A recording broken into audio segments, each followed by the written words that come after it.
He grabbed her by the wrist so hard she stumbled, right there in the middle of Dry Creek's main street, in front of every soul who called this town home. Lucas Calloway didn't whisper, didn't pretend. He yanked Evelyn Hart forward like she was a mare he'd already paid for, and when she tried to pull back, he squeezed tighter, his rings cutting into her skin. Her father stood 10 feet away and didn't move.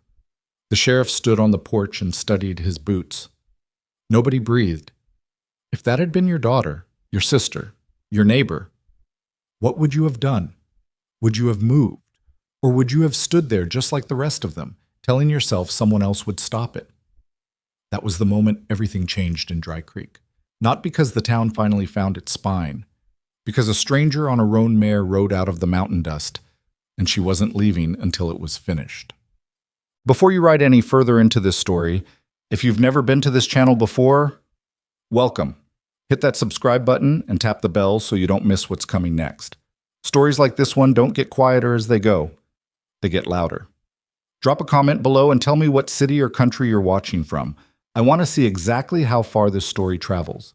Now, let's go back to that street. The summer of 1883 had been brutal to Dry Creek in ways that had nothing to do with heat. 3 years of drought had cracked the earth so deep you could lose a boot heel in the fissures running across what used to be good grazing land. Wells had gone dry, cattle had been sold off for fractions of their worth. And the men who had come out here 20 years ago with calloused hands and honest intentions had slowly, quietly lost the thing that mattered more than land or water. They'd lost the belief that any of it was worth fighting for. Thomas Hart had been one of the proud ones once. Neighbors remembered him from a decade back, a square-shouldered man who built his own fences, named his horses, and paid his debts before he paid himself.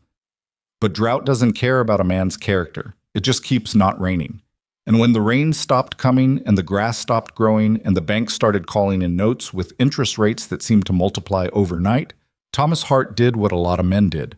He borrowed from Gideon Calloway. Gideon ran the only private lending operation in the county out of a back room in the Calloway land office that smelled like cedar and old leather and something slightly rotten underneath both.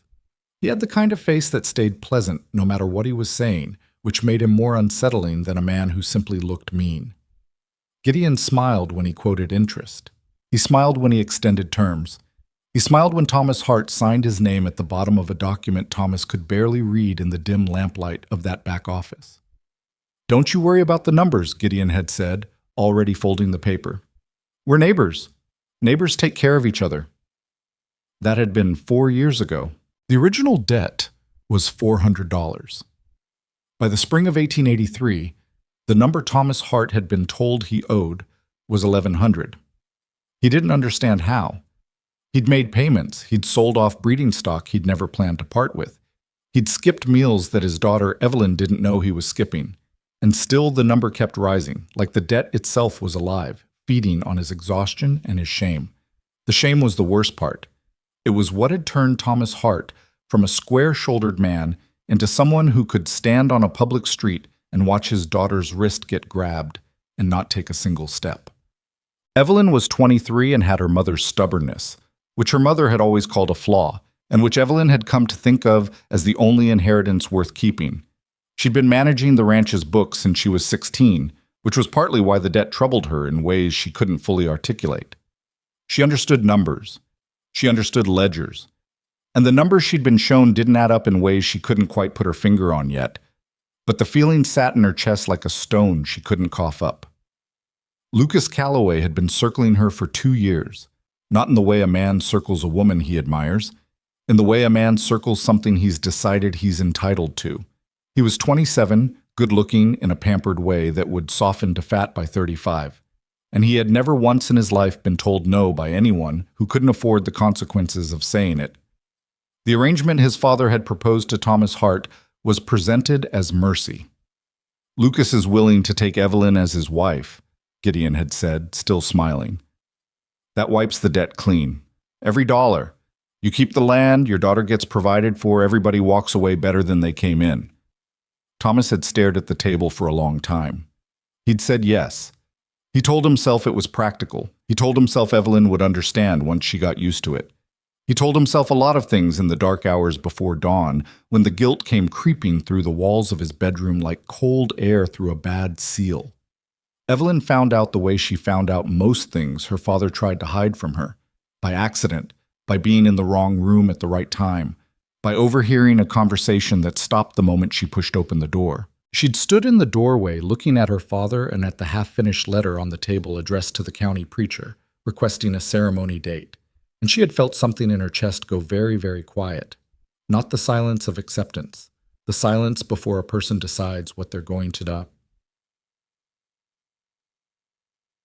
The morning Lucas came to formally collect her, which is the only honest way to describe what happened, was a Sunday, because his father believed strongly in the optics of respectability, and Sundays felt proper for the kind of theater Gideon Calloway preferred. Lucas rode in with two of his father's hired men flanking him, dressed in a new shirt that still had the fold lines in it. He called for Evelyn from outside the house. Not knocked. Called, the way you'd call for a dog. Evelyn came out because she had already decided she wasn't hiding. She came out with her chin level and her hands steady and her eyes doing what they always did when she was frightened, going very still and very focused, like a hawk that had spotted something and wasn't going to look away from it. "Your father and mine have an agreement," Lucas said, without greeting, without any of the social ceremonies men like him deployed when there were witnesses worth impressing. "You're coming with me." "I'm not," Evelyn said. That was the word that started it. That single syllable that Lucas Calloway had genuinely not prepared for, because in 27 years of being Gideon's son, he had never been told no by a woman who didn't have money or a husband to back her up. His face did something complicated, a flicker of surprise, then a recalibration into something colder and harder. He got down off his horse. "Your father signed the papers," he said, quieter now. Quieter was worse. "That means it's already settled. I'm just here to collect what's mine." "I am not," Evelyn said carefully. "What's yours?" That was when he grabbed her wrist. It happened fast, the way violent things always seem to happen fast and then last forever in the memory. His hand closed around her arm above the wrist, hard enough that the bones ground together, and he pulled her toward the street and she stumbled off the porch step and caught herself, and the two hired men shifted their horses a little to block the view from the south end of town. Lucas started walking, pulling her with him, heading toward the church at the north end of Dry Creek's main street, because his father was already there with the preacher and the paperwork and the carefully arranged performance of a willing union. Evelyn didn't scream. She'd made a decision about that too. She planted her feet when she could, made him work for every step, kept her eyes up and scanning the street because she knew people were watching. She knew because she knew this town, had grown up in it, and there was not a soul on that street who didn't know exactly what was happening. Old Clem Darden watched from outside the feed store and said nothing. Pete Walsh watched from the steps of the post office and said nothing. Martha Ingrid watched from her window and let the curtain fall back into place. And Sheriff Horace Bain stood on the porch of his office with his thumbs in his belt and watched a young woman being dragged up the main street of the town he was paid to protect, and he said nothing, and he did not move. Thomas Hart stood near the church entrance, and he watched his daughter's face as Lucas dragged her closer, and the expression on Thomas's face was the most awful thing on that street, worse than Lucas's grip, worse than the bystander's silence, because it was the face of a man who had already bargained away the part of himself that would have stopped this, and now had nothing left but the knowledge of what he'd done. Evelyn looked at her father's face and looked away. But she heard the horse before she heard the voice. Not a thundering approach. That was the strange part. The sound was almost casual. A single animal moving at a walk, the kind of pace that said the rider wasn't worried about time because the rider had already decided how this was going to end. The Roan Mare came up the center of the street from the south end, and the rider on her back was not large in the way that intimidating people are sometimes large. She was lean and angular, somewhere in the territory between 40 and something harder to name, with trail dust on her coat and a face that had been weathered into a kind of permanent economy of expression. No wasted movement, no performed toughness, just a person who had been in enough situations to know exactly what this one was. Rowan Creed pulled the Roan Mare to a stop about 15 feet from Lucas Calloway and said nothing for a moment, just looked, the kind of looking that took full inventory. Lucas stopped walking. He didn't mean to. It was involuntary, the way your foot lifts off a step when you suddenly aren't sure the floor is there. "Let her go," Rowan said. That was it. No title offered, no threat attached, no hand on the revolver at her hip. The hand stayed loose and resting on the saddle horn like she was discussing directions. 2 words, delivered in the same tone you'd use to tell someone they'd left a gate open. Lucas recovered quickly. He was his father's son, after all, and his father had taught him that confidence was mostly a matter of not blinking first. "You're making a mistake, stranger," Lucas said. "This doesn't concern you." "It does now," Rowan said. Something happened on that street. Later people would try to explain it and mostly fail. It wasn't the words exactly. The words were plain enough. It was something in the quality of the silence that followed them, as if the air itself had shifted and the town, which had been holding its breath for years, had suddenly been given permission to exhale. Old Clem Darden took a step forward and then caught himself. Pete Walsh turned fully around to look at the rider on the roan mare. Inside the church, through the open door, the sound of the preacher's voice stopped mid-sentence. Lucas's hand tightened on Evelyn's wrist. She felt it, the reassertion of grip, the decision to double down, and she recognized it for what it was. Not confidence, the opposite of confidence, the squeeze of a man who is suddenly afraid and is using her arm to hide it. "Ride on," Lucas said. His voice was still controlled, but the control had an edge to it now, like a board that sounds solid when you first step on it, but flexes wrong. "Whatever you think you're doing here, you're about to ruin it." Rowan Creed swung down off the roan mare in one unhurried movement and dropped the reins. The mare stood, trained well. Rowan walked toward them. Not fast, not slow, not the aggressive approach of someone looking for violence. And something about that particular pace made one of the hired men's horses sidestep nervously, which made the hired man grip his reins harder, which told Rowan everything she needed to know about how much backbone the hired muscle actually had. She stopped 4 feet from Lucas. Up close, Lucas was taller. That didn't seem to register as relevant to Rowan in any visible way. "I said let her go," Rowan said. "I'm not going to say it again." "You got any idea who my father is?" Lucas said, and hated himself slightly for saying it, because it was the thing frightened young men said when they ran out of their own leverage. "Gideon Calloway," Rowan said, "runs the lending office on 5th, has a debt arrangement with the Hart family that brought me through this county 3 days ago chasing a different matter, and that I've been thinking about since because the numbers somebody told me about don't sit right." That landed differently than Lucas expected. He'd expected her to be a drifter, a wanderer who'd stumbled into something she didn't understand. The specificity, the names, the numbers, the precision, made his grip on Evelyn's wrist loosen by a fraction without him deciding to loosen it. Evelyn felt the fraction. She filed it away. "You're a bounty hunter," Lucas said, reading the badge configuration wrong. There was no badge, just the confidence, which some people mistake for authority. "Sometimes," Rowan said. "Right now I'm just someone whose patience for watching this is used up." She reached out, not grabbing, not threatening, just reaching, and placed her hand gently between Lucas's grip and Evelyn's wrist. The physical interruption of the contact, making the continuation of his grip a choice he had to actively recommit to, in front of everyone watching. Lucas looked at her hand. He looked at her face.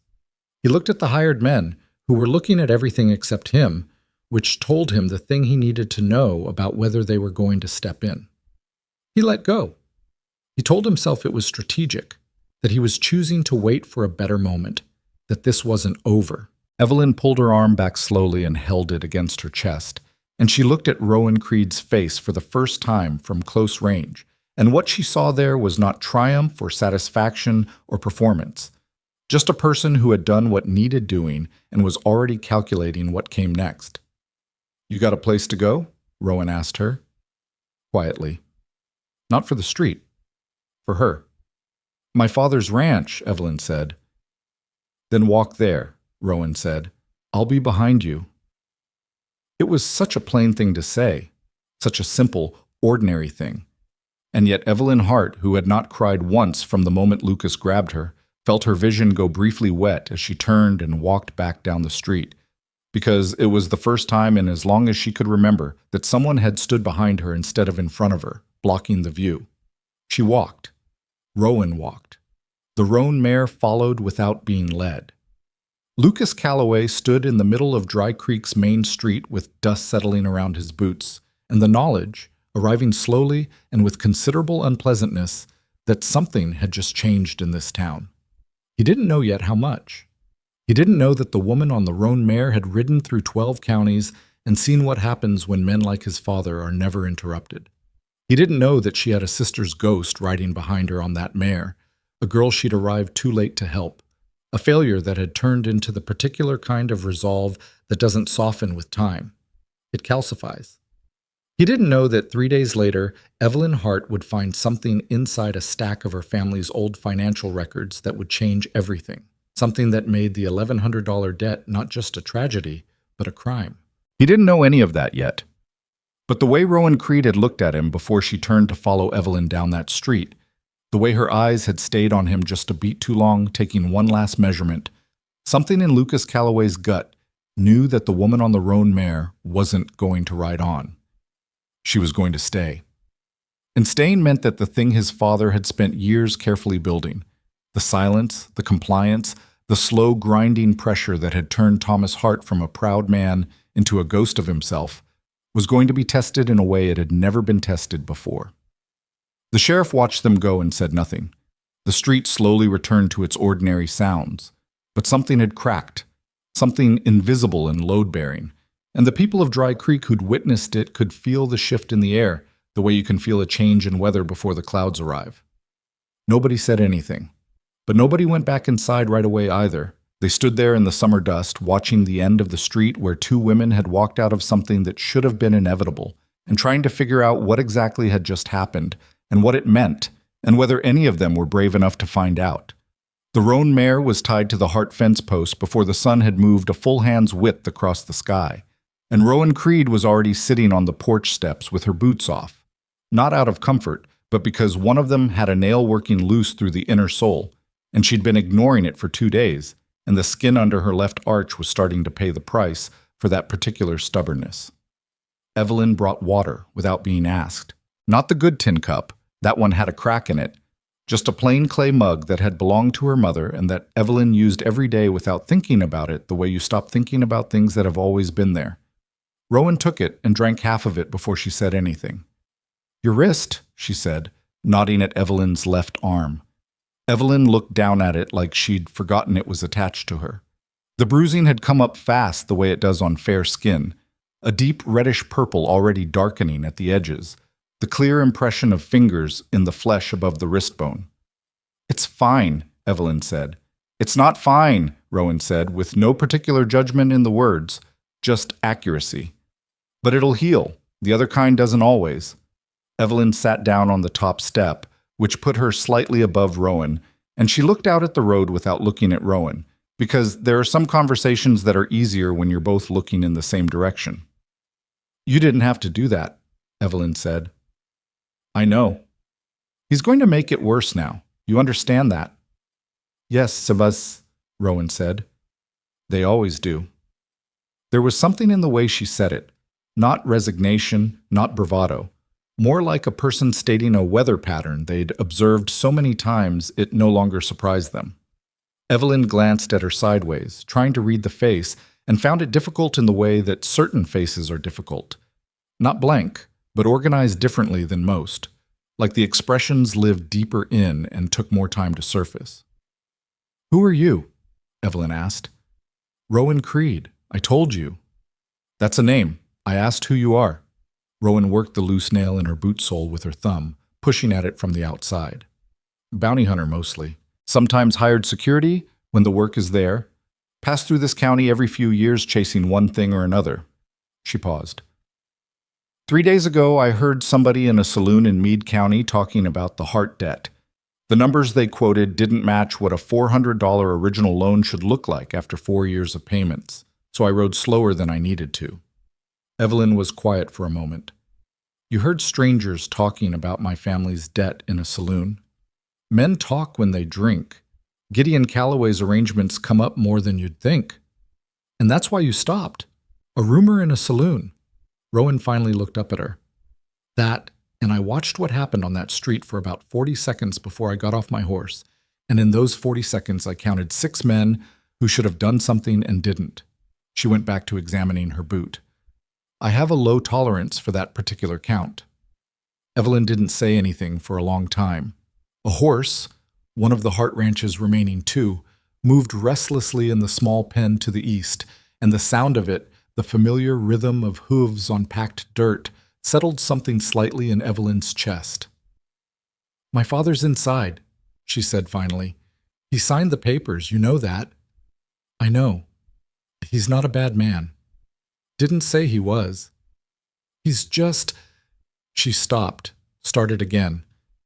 "The debt broke something in him, not all at once, slow, like wood rot. You don't see it until you put your weight on it." Rowan nodded once. Not sympathetically, exactly. More like someone filing information in the right compartment. "How long have you been keeping the books?" 7 years. "Then you know the numbers better than he does." "Yes." "And?" Evelyn pressed her lips together. This was the stone in her chest, the one she'd been trying to name for months. "The interest rate we were shown doesn't match the payment schedule. Even with bad years, with missed payments, even accounting for compounding, I can't get from $400 to $1,100 in 4 years with the terms we were given. I've done the arithmetic 6 different ways." Rowan set her boot down and looked at Evelyn fully for the first time since they'd sat down. "You ever say that to your father?" "I tried. He doesn't want to hear it. He thinks he's decided that accepting it is the honorable thing, that fighting it would be worse than the debt." "For who?" The question landed flat and direct, and Evelyn felt the sting of it because it was exactly the right question, and she didn't have an answer that she was proud of. "He's scared," she said finally. "I know he is," Rowan said. "Fear's not the same as guilt, and it's not the same as cowardice, but it looks like both of them from a distance, and the man's had long enough to tell the difference from the inside." She stood up, sock-footed on the porch boards, and picked up her boot. "I need a nail and a hammer if you have them." Evelyn blinked at the subject change and then got up because having something physical to do was almost always better than sitting still with hard truths. Thomas Hart was in the kitchen when Evelyn came in for the toolbox, and he looked at his daughter the way a man looks at someone he's wronged and can't find the language for. A mixture of desperate guilt and defensive self-justification that produced, in combination, a kind of rigid blankness that was worse than either emotion on its own. "The woman outside," he said. "Her name is Rowan Creed." "I know who she is. I mean, what does she want?" "She's fixing her boot," Evelyn said, opening the bottom cabinet where the toolbox lived. "Evelyn." "Papa." She found the hammer. The nails were in a tobacco tin on the second shelf. "What happened today?"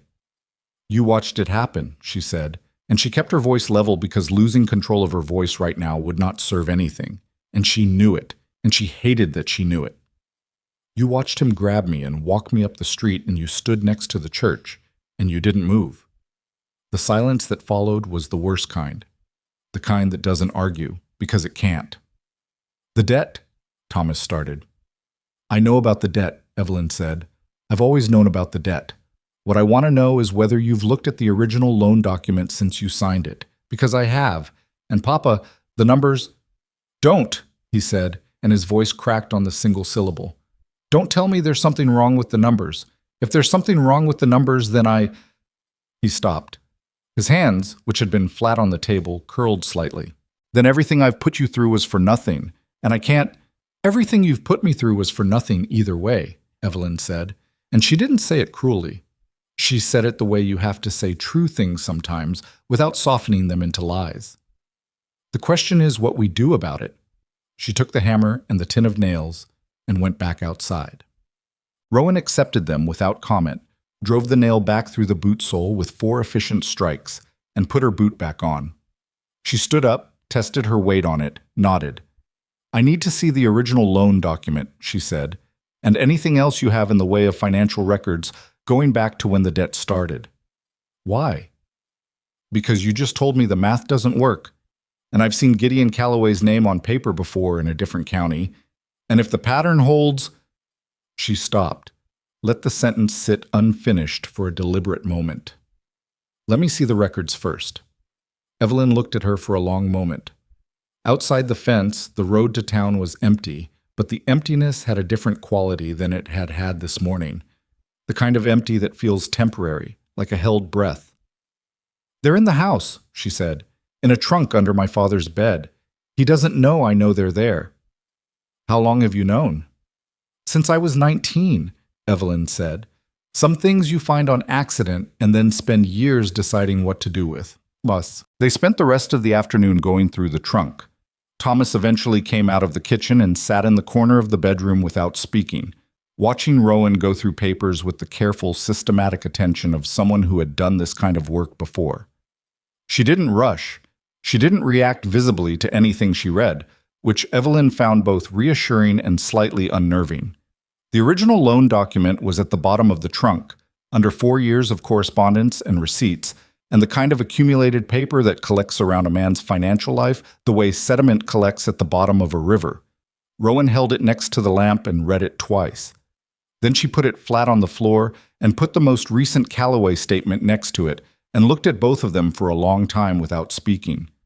"The number on the original document," she said finally, "is $400, written in Gideon Calloway's own hand." "Yes," Evelyn said. "The interest rate specified in this document is 8% per annum." "Yes." "With 4 years of payments at the rate you've been making them." Rowan did the arithmetic in her head in the way that some people can, without paper, just moving through numbers like they're rooms in a house they know well.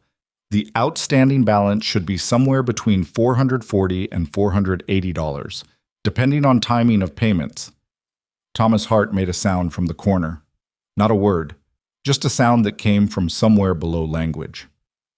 "The number on the Calloway statement," Rowan continued, still looking at the papers, "shows $1,120 outstanding with an interest rate of 19%, which is not the rate on this original document."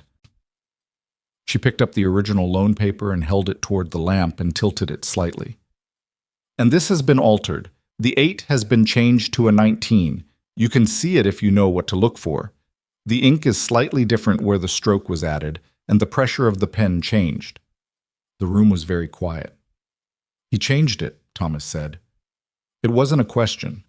It came out of him slowly, like something that had been dammed up and was finally finding the crack. "He changed the rate on my original document." "Someone did," Rowan said. "Could have been Gideon directly. Could have been someone he trusted. Doesn't much matter for the immediate purpose." She set the paper down. "What matters is that you have the altered document, and I have eyes that can see the alteration, and that means the $1,100 debt has no legal standing." Evelyn was sitting on the floor next to the trunk, and she pressed her hand flat against the floorboards because she needed to feel something solid. 7 years of doing the family's books, 7 years of the numbers not quite adding up, and the feeling she couldn't name sitting in her chest like a stone. And here it was. Here was the name for it. Fraud. "He'll say the document I have is the copy," Thomas said. He was leaning forward now, elbows on his knees, and his voice had something in it that it hadn't had this morning on that street. Not courage, not yet, but its precursor. The thing that comes before courage, which is the understanding that the situation is not actually what you were told it was.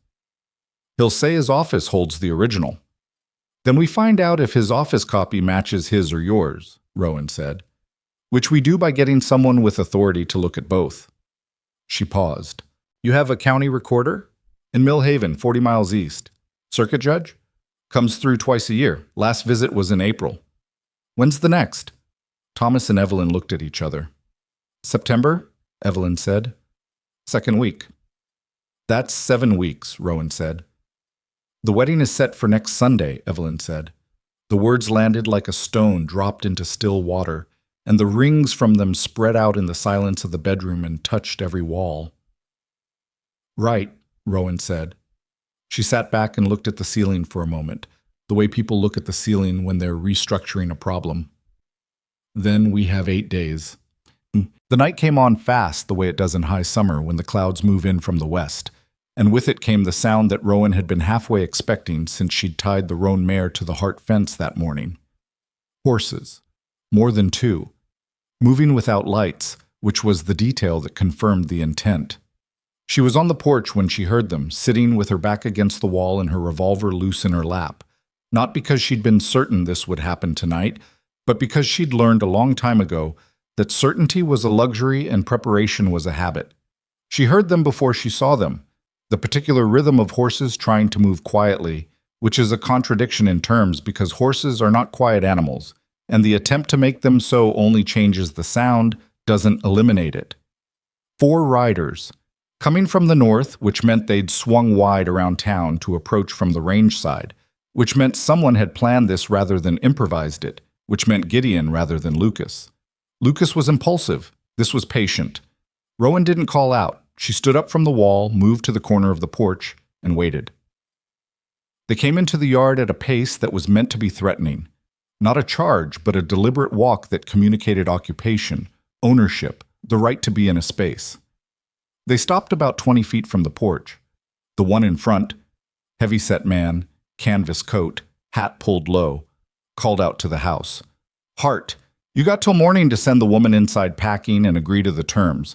You don't, we come back with more men and a legal writ of property seizure that Gideon's had sitting in his drawer for 2 months.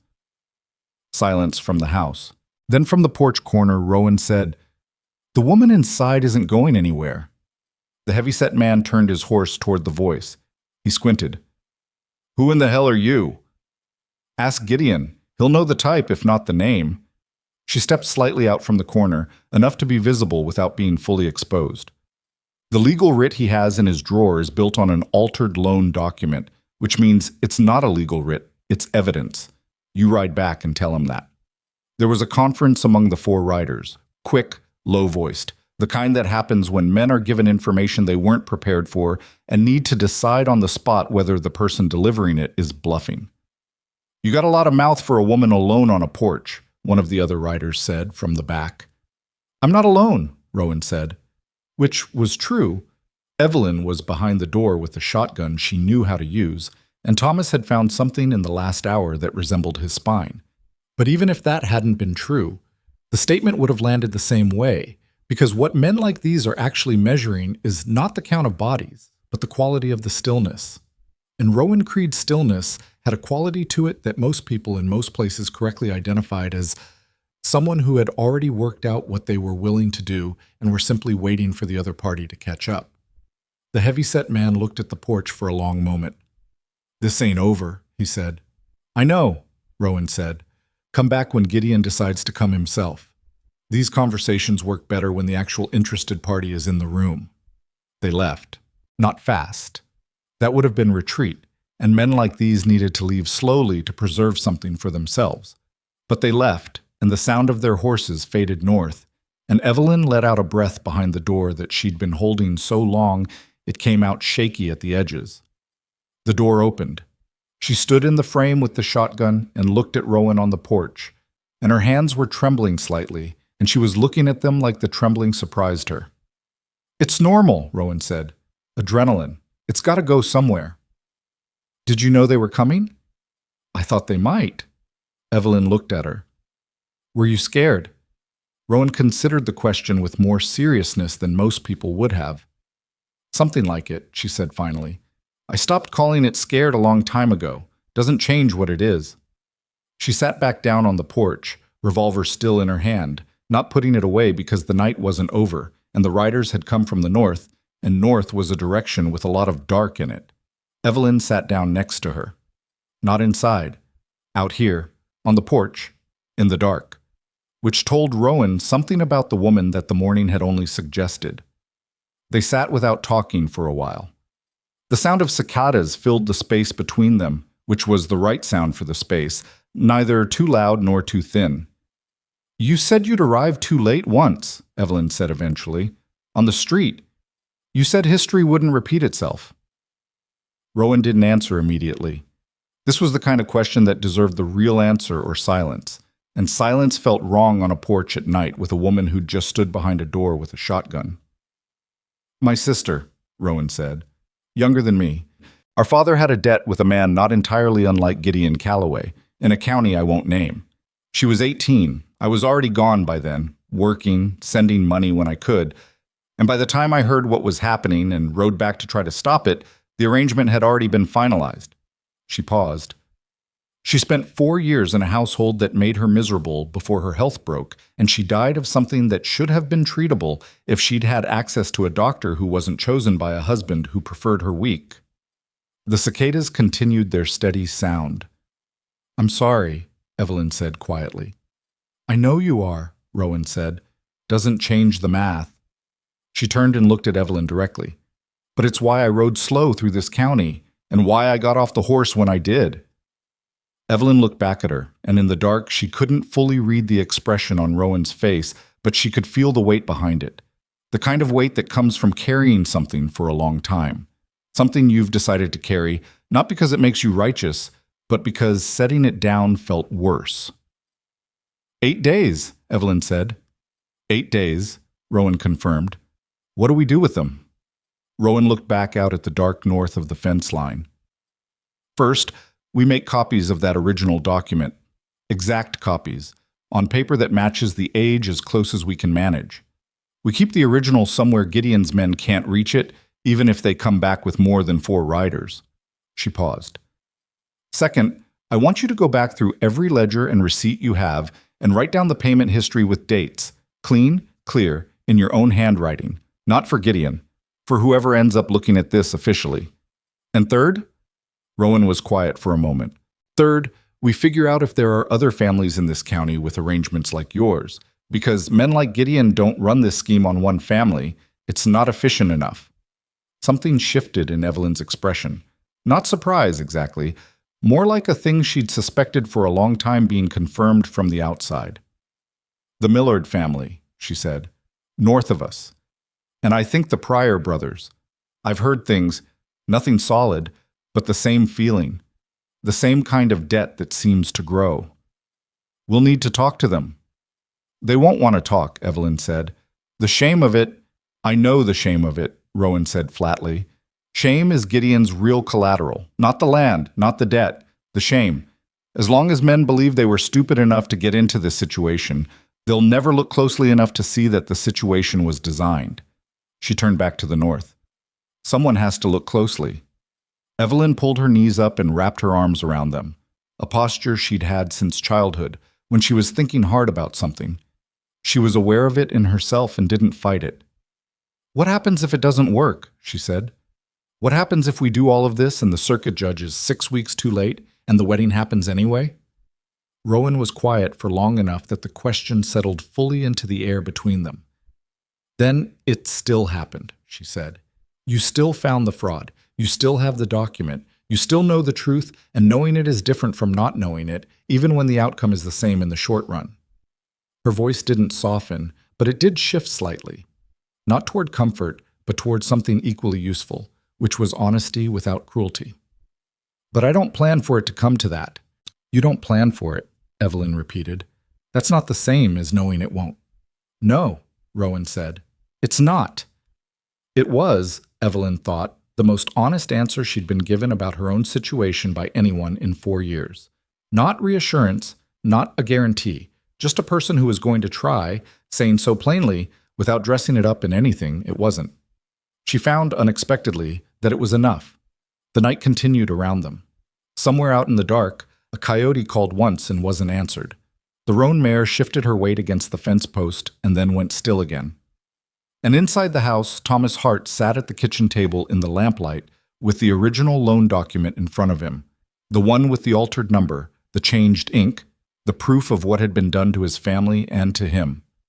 And he looked at it for a very long time, and somewhere in that looking, something that had gone soft in him over 4 years of shame started to find, if not its old shape, at least the outline of what that shape had once been. He was not yet the man he'd been before the drought and the debt and the humiliation of that street this morning. That man was probably gone for good, the way certain things are gone for good when enough time passes and enough weight presses down. But he was not the man who had stood frozen by the church entrance either. He was something in between, something in the process of deciding, And in a situation like this one, in a county controlled by a man like Gideon Calloway, something in the process of deciding was the most dangerous thing in the room. The copies took most of Monday. Evelyn had a steady hand. 7 years of keeping ledgers had given her that. And she worked at the kitchen table with the lamp pulled close, reproducing the original loan document in handwriting close enough to her father's that even Thomas, watching from across the table, had to look twice to tell which was which. Rowan sat beside her and checked each line against the original, and when Evelyn's pen slipped on the third copy and put a wrong loop on the 8, Rowan said nothing, just slid a fresh sheet across, and Evelyn started again without comment. Thomas made coffee. It was the most useful thing he could find to do, and he made it 3 times over the course of that morning, not because anyone needed 3 pots of coffee, but because having his hands occupied kept him from sitting with his thoughts in a way that had become unsafe. "Where are we keeping the original?" Evelyn asked, on the 4th copy. "Not in this house," Rowan said. Thomas looked up from the stove. "Then where?" Rowan had been thinking about this since the night before, when the 4 riders had come and gone and left behind the clear message that Gideon's patience had an expiration date and it was arriving soon. The Hart House was the obvious place to look. The obvious place was always the wrong place. "Is there someone in this county you trust completely?" she asked. She directed it at both of them, but looked at Evelyn, because Evelyn was the one who'd been paying attention to people while her father had been paying attention to survival. Evelyn considered it the way she considered most things, without rushing, turning it over. "May Darden," she said finally. "Clem Darden's wife. She and my mother were close. Clem doesn't have the spine for any of this, but May—" She paused. "May is a different kind of person than her husband. You trust her with something that could get her in trouble?" "I trust her with my life," Evelyn said plainly, which is roughly what this is. Rowan nodded. "Then the original goes to May Darden today, wrapped in oilcloth inside something ordinary, a book, a flour sack, something that doesn't look like what it is, some." Evelyn rode to the Darden place alone, which Rowan had suggested, and Evelyn had agreed to without argument, because 2 women arriving together at a neighbor's house drew more attention than 1 woman paying a morning call. She carried the original document inside her mother's old Bible, which she'd wrapped in a kitchen cloth and put in her saddlebag under a jar of preserved peaches that served as the official reason for the visit.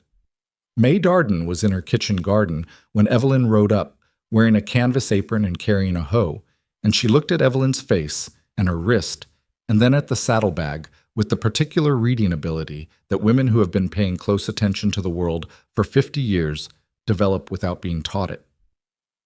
"Come inside," May said, and didn't ask any questions until the door was closed. Evelyn told her most of it.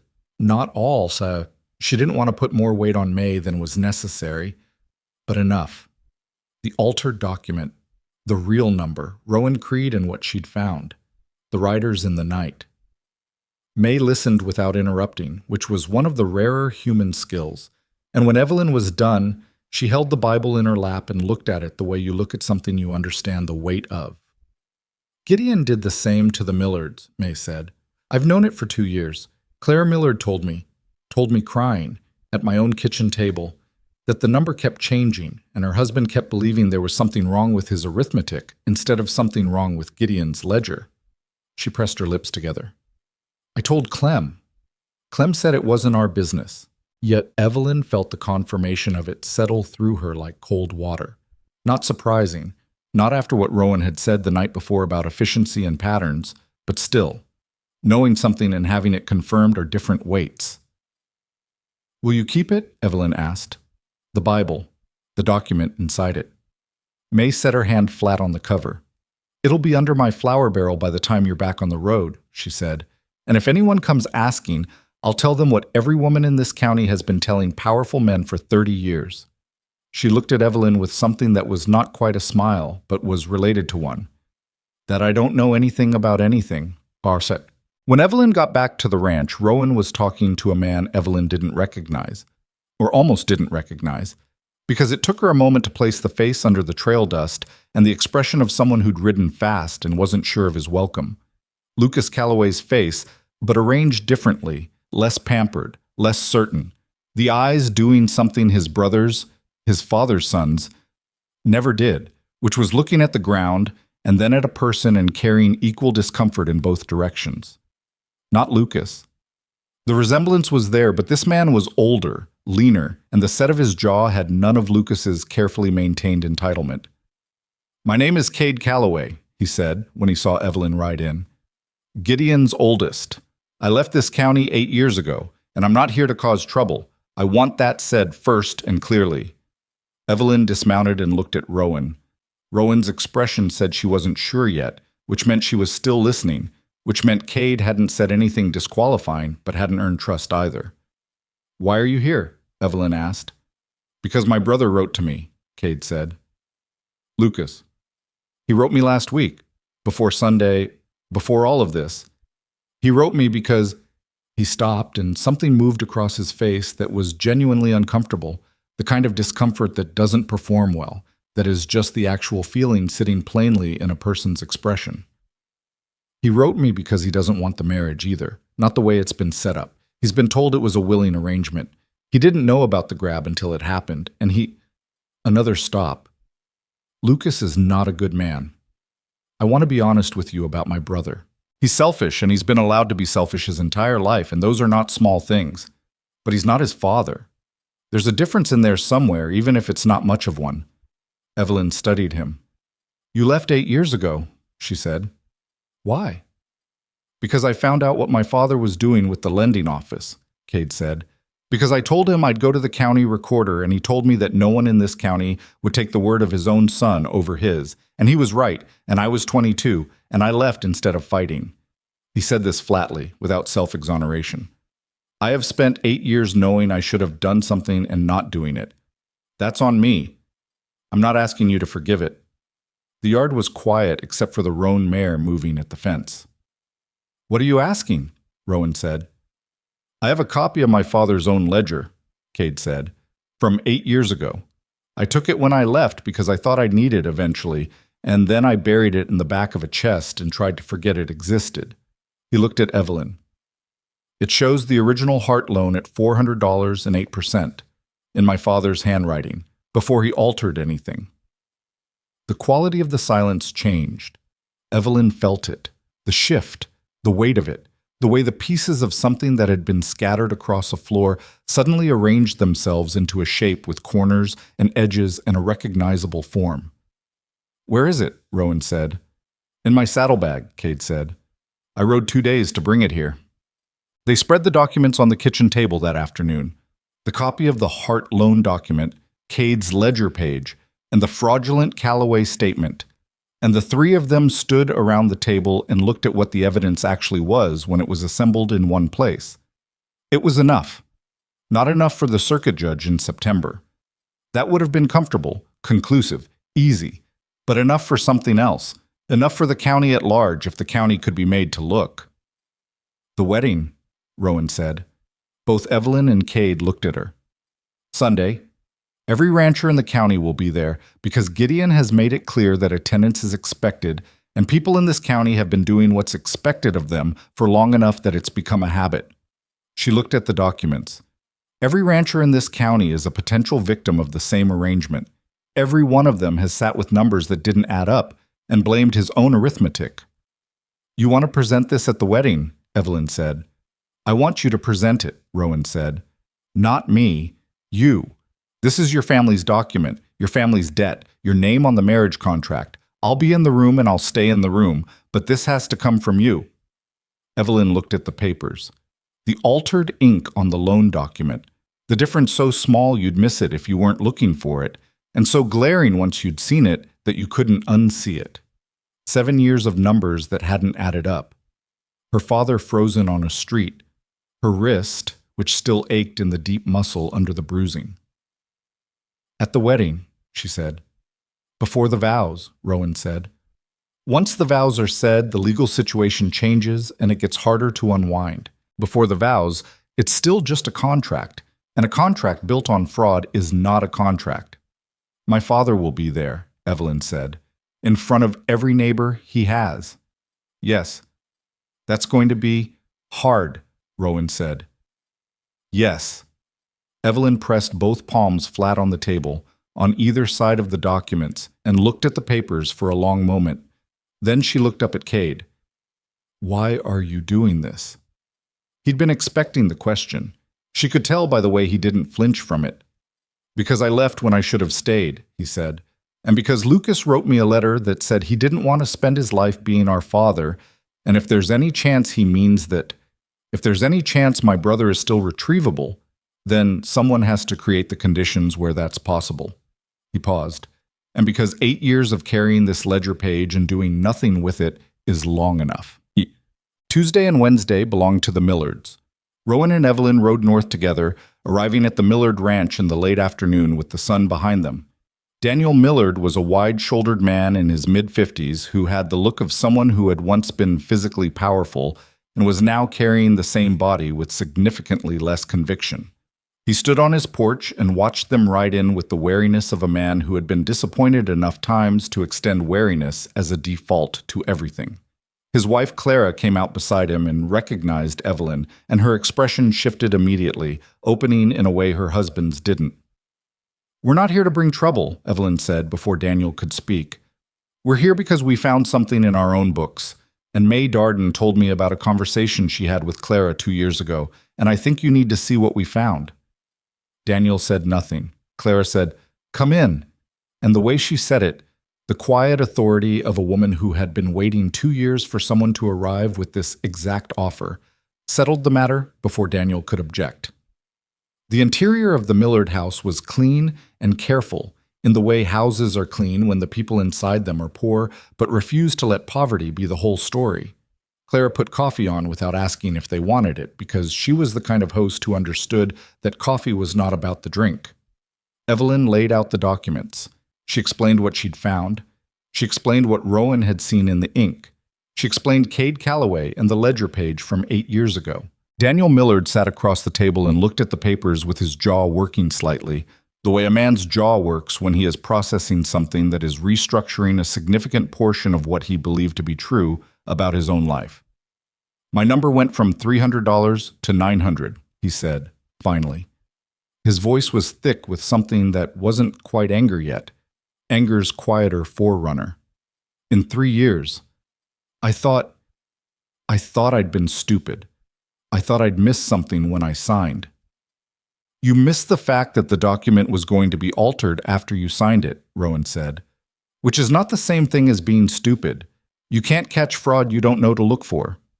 Clara sat down next to her husband and put her hand on his arm, and he looked at it like he'd forgotten what it felt like to have someone do that. Reach for him. Steady him, without the gesture being a form of pity. "Will you come Sunday?" Evelyn asked. "To the wedding?" Daniel looked at her. "Gideon will be there." "Yes." "Every hired man Gideon has will be there." "Probably." "And you're asking me to stand up in that barn and what?" "I'm not asking you to stand up," Evelyn said. "I'm asking you to be there, to watch. And if it becomes clear that I need witnesses to what's being shown, to what these documents prove, then I'm asking you to be one of them." Daniel was quiet for a long time. Clara kept her hand on his arm. "We'll come," Clara said when the quiet had stretched long enough. She looked at her husband when she said it, not at Evelyn, said it to him as much as to the room. A decision made between two people, communicated in the direction that needed the most reinforcement. Daniel nodded slowly, a single, deliberate nod that cost him something visible to spend. Thursday brought the Pryor brothers, who were harder. Edmund and Walt Pryor were bachelors in their 40s who ran their operation with the particular stubborn efficiency of men who had been making every decision alone for so long that the suggestion that they might need help registered as a form of insult before it registered as anything else. Edmund, the older one, had a face like weathered stone and a vocal manner to match.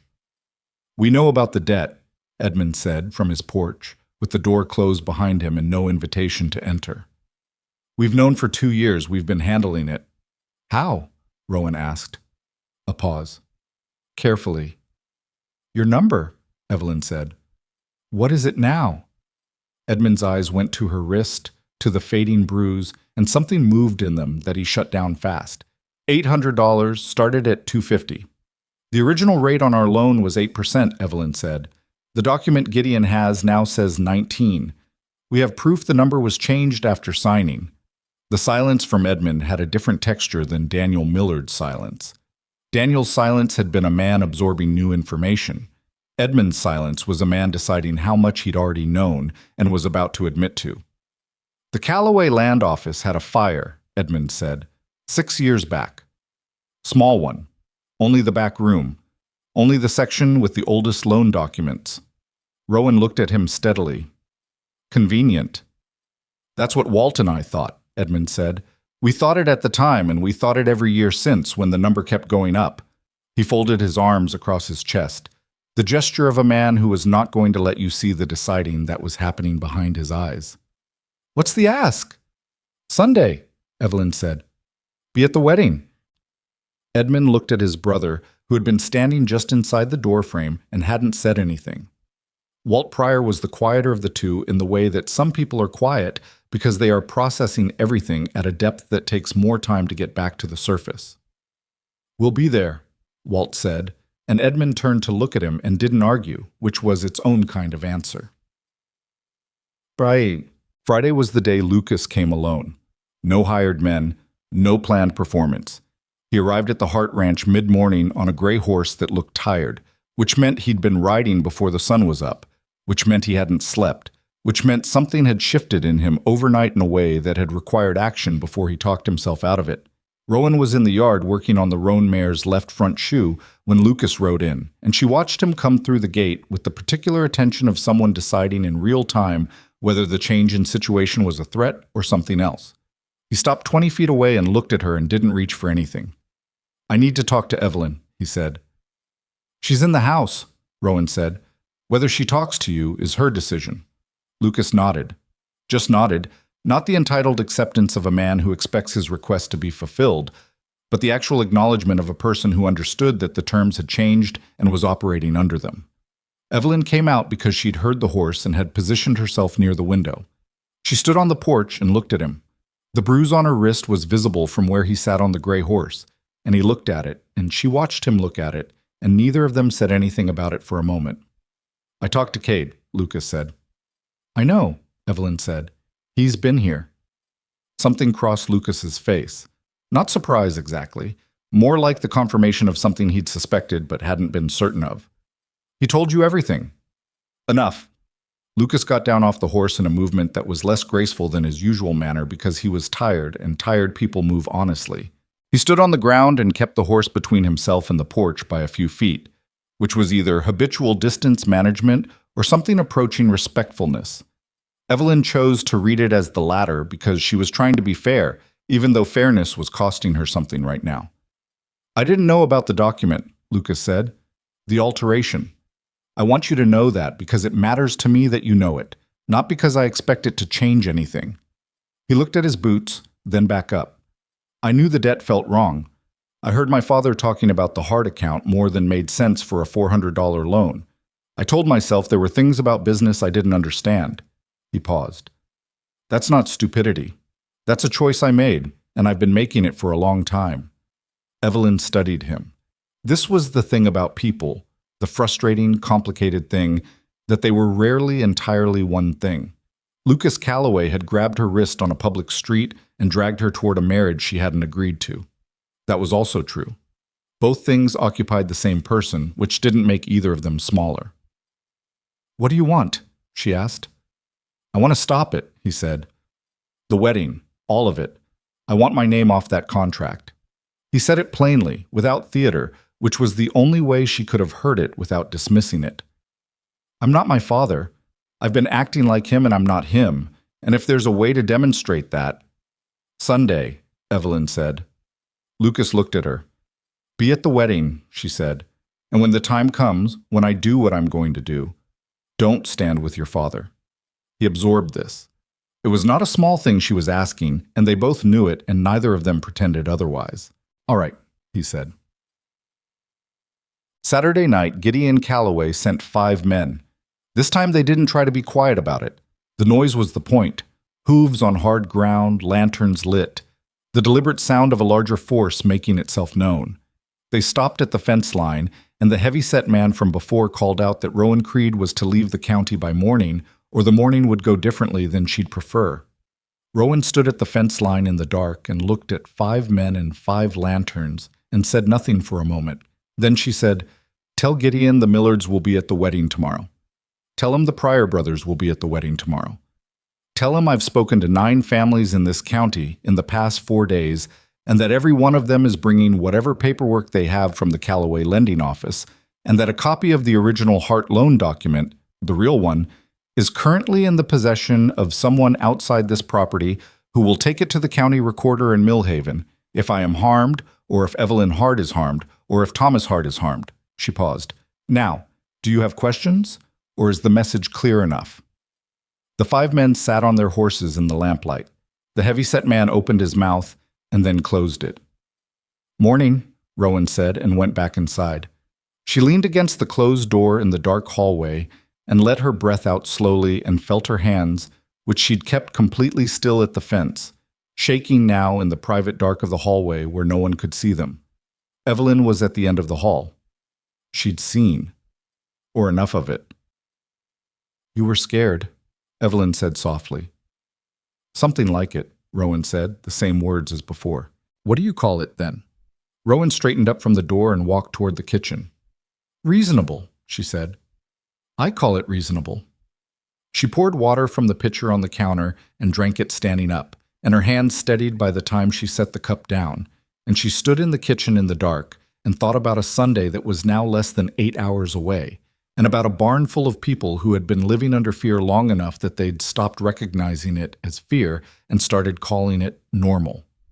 Tomorrow, she would walk into that barn with Evelyn Hart, and they would put the truth in front of every person in that county who had a debt with Gideon Callaway, and let the weight of it do what weight does when it's finally set down in the right place. She was not certain it would work.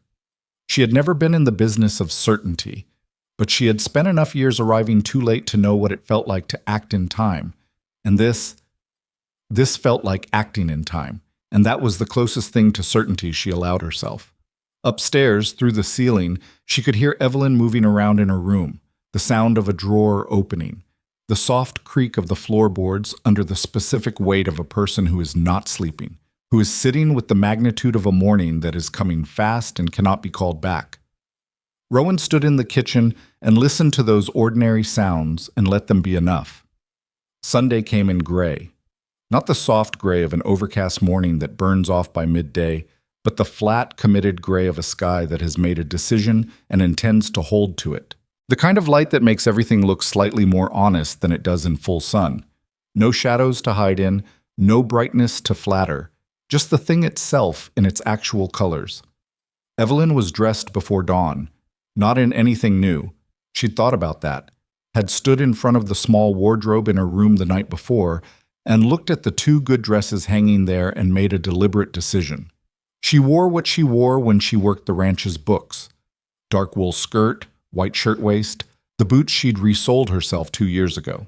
She did her hair the way she always did it, quickly and without fuss, and she looked at herself in the mirror above the washstand for about 3 seconds before she stopped looking, because the mirror had nothing useful to add. Rowan was already in the kitchen. She'd made actual breakfast, which surprised Evelyn. Not coffee and cold biscuits, but eggs, cooked in the iron pan with some dried onion she'd found in the bottom of the pantry, and the smell of it filled the house in a way that felt incongruously ordinary for a morning that was not ordinary. Thomas came down the stairs in his good shirt. He'd polished his boots. His hands were not steady, but he'd shaved, which was its own kind of statement. The effort of a man preparing himself for something, refusing to go toward it looking like what he'd been lately. He sat down at the table and Rowan put eggs in front of him and he looked at them for a moment. "I want to say something," he said. He was looking at the plate, not at either of them. Nobody rushed him. "I know that what I did, what I allowed, is not something that gets fixed by showing up today," he said. "I'm not standing up in that barn because I think it settles what happened on that street, or the years before the street." He picked up his fork and put it down again. "I'm standing up because Evelyn is standing up, and I should have been standing in front of her instead of behind her for a long time now, and the only direction I can move from here is forward." Evelyn looked at her father's face. the lines in it. The way the guilt had settled into him and changed the architecture of his expression over 4 years. The way grief remodels a face from the inside. She didn't say it was all right because it wasn't, and he knew it, and saying so would have been a kindness that cost them both something in the accuracy of the moment. "Eat your eggs," she said, and then, after a pause, "We're going to need to leave in an hour." He nodded and picked up his fork and ate, and that was, for now, enough between them. The Callaway barn sat a quarter-mile off the main road on the eastern edge of the county's best grazing land, and by the time the Hart family's wagon turned off the road, there were already 30 horses tied to the fence rails, and more coming in from the south. Gideon had sent word through town that attendance at the wedding was expected, and the county had interpreted expected in the way that people interpret the expectations of powerful men when they have been under those expectations long enough, as obligation dressed in the language of invitation. Rowan rode the Roan Mare alongside the wagon and said nothing on the ride, and Evelyn didn't try to fill the silence because the silence was doing necessary work. Both of them were watching the road, watching who was coming in and from which direction, reading the morning in the way that people read mornings when the afternoon is going to require them to be accurate about what they've observed. The Millards were already there. Daniel Millard had parked his wagon near the north fence, and he stood beside it with his wife Clara, and when he saw the Hart wagon coming in, he gave a single nod.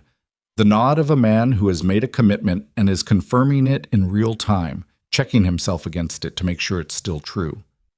The Pryor brothers were there too. Edmund stood near the barn entrance with his arms folded in his habitual posture of defended consideration, and Walt stood slightly behind him in his habitual posture of watching everything and volunteering nothing. When Edmund's eyes found Rowan's, something passed between them. Not warmth, exactly, but the mutual recognition of people who are about to do an uncomfortable thing in each other's company. Cade Calloway was not visible, which they'd discussed. He would come in late, after the gathering had settled, which reduced the chance of Gideon seeing him before the moment arrived and having time to manage the situation. The element of Cade's presence was the part of this plan that relied most heavily on things going in a sequence that real events rarely respected.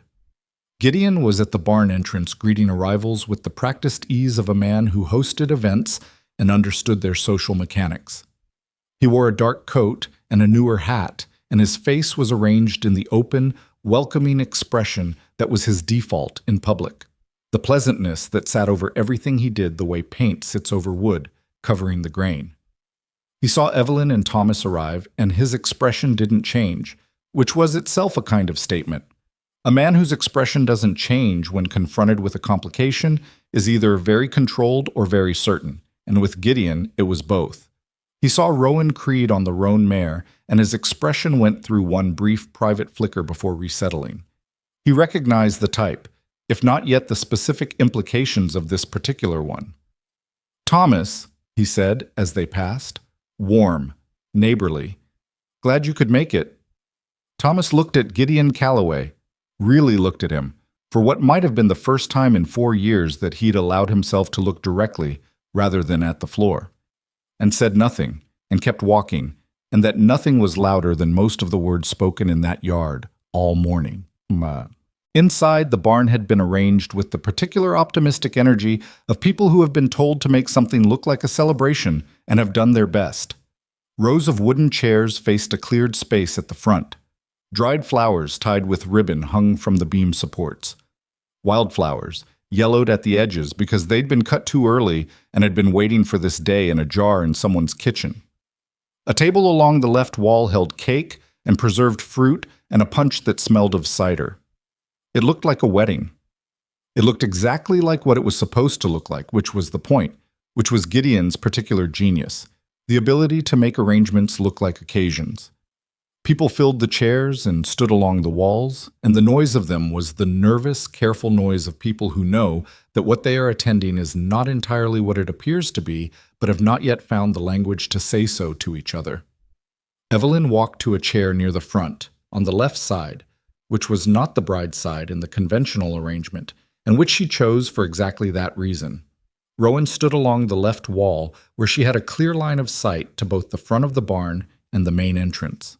Thomas sat beside Evelyn. His back was straight. It cost him something visible to keep it straight, but he kept it. Lucas came in from a side door near the front and took a position to the right of the cleared space where a groom would stand.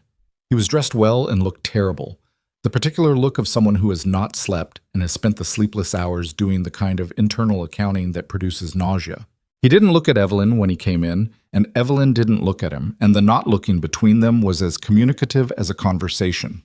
The preacher, a thin man named Aldous Finch, who had been conducting services in this county for 11 years, and who had the trapped expression of someone who had been told this was a routine ceremony and was beginning to suspect it was not, took his position at the front and shuffled his papers.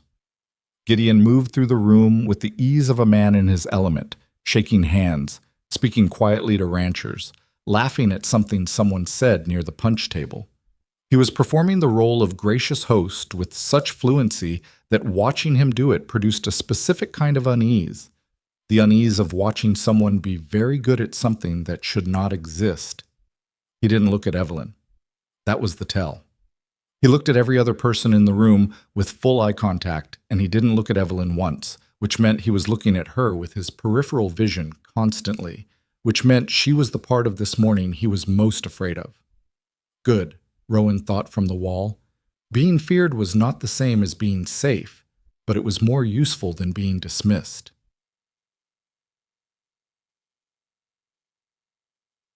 The preacher called for quiet and got most of it. "We're gathered today," he started, and the familiar phrasing of formal occasions settled over the room like a hand pressing down, producing the reflexive stillness that those phrases have produced for generations. That was when Evelyn stood up. Not loud, not dramatic in the performance sense. She simply stood, which in the silence of a room where everyone else was seated produced a silence of a different quality. The silence of disruption, of the expected sequence breaking open. "I need to speak," she said. The preacher stopped. His papers went still in his hands. Gideon, from the right side of the room, turned and looked at her for the first time that morning, and his expression did the thing it did. Stayed pleasant, stayed controlled, but the pleasantness was working harder now, visibly. "Evelyn," he said gently, the way you'd speak to a child who has said something embarrassing at a family dinner. "This isn't the time. This is exactly the time," she said. Her voice was level. She'd thought about how she would say this, had lain awake half the night rehearsing it, and what she'd decided was that she would say it the way she'd say anything true, which was plainly and without decoration. "Because what's about to happen in this barn is built on a document that was altered after my father signed it, and I have the proof of that in my hand, and everyone in this room deserves to see it." She held up the copy of the original loan document, Cade's ledger page. Both together, folded and then unfolded, with the hands of someone who had been handling them for a week and knew every crease. The room produced a sound, not words, but the collective sound of people recalibrating, of chairs shifting, of people turning toward each other and then turning back. Gideon's pleasant expression didn't crack. It transformed instead into something more pointed, the pleasantness of a man making a correction. "She's a young woman, in a difficult situation," he said to the room, still gently, still generously, which was infuriating precisely because it was so practiced. "This is understandable. Nerves." "The original loan to the Hart family," Evelyn said, louder, cutting through the gentle explanation, "was $400 at 8% interest. That is what my father signed. That is what this document shows." She held it out toward the nearest rancher, a man named Pete Greer, whose wife was clutching his arm. "The document Gideon Calloway's office currently holds says 19% and shows a balance of $1,100. The interest rate was altered after signing. The ink is different. The pen pressure changed. Anyone with eyes can see it." She didn't perform it. She didn't weep. She didn't raise her voice beyond what was needed for the room to hear her. She just stated it, the way you state something that is true.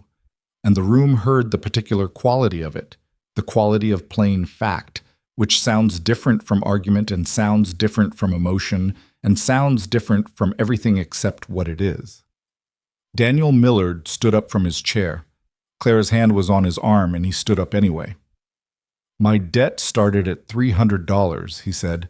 His voice wasn't steady, but it was loud enough. "It's at $900 now. I signed at 8%. I was told the rate had always been higher when I questioned the number. Edmund Pryor, from the back wall, unfolded his arms. He didn't stand. Edmund Pryor was not a man who stood up for things easily, and everyone in that room knew it. But he spoke. 250 to 800, he said, in 4 years, after a fire in the Callaway back office that took the oldest loan records. The room noise changed again. It deepened. It became something with more weight, more edges, the sound of people who have been separately carrying the same confusion for years and are now, in the same moment, understanding that the confusion was shared and that shared confusion has a different name than individual confusion. That name was fraud.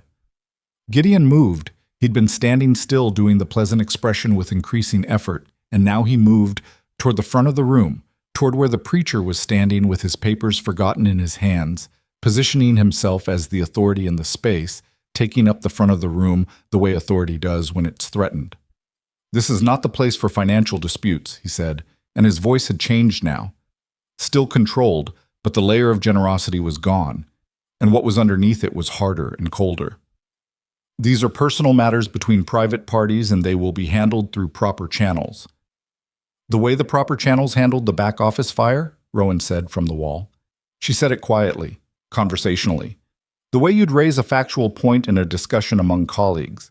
But in a silent room, a quiet voice carries farther than a loud one, and every person in that barn heard it, and the implication of it landed in the way that precisely aimed things land. Without scatter, without waste." Gideon looked at her. For the first time all morning, the pleasant expression was simply gone, not transformed into something else, just gone, the way a lamp goes out when you stop feeding it oil. "I don't know who you are," he said. "You know what I am," Rowan said, "and you know what I found. Whatever this woman has told you," he said to the room, starting to rebuild the performance, reaching for the tools that had worked for him for 20 years. "Father."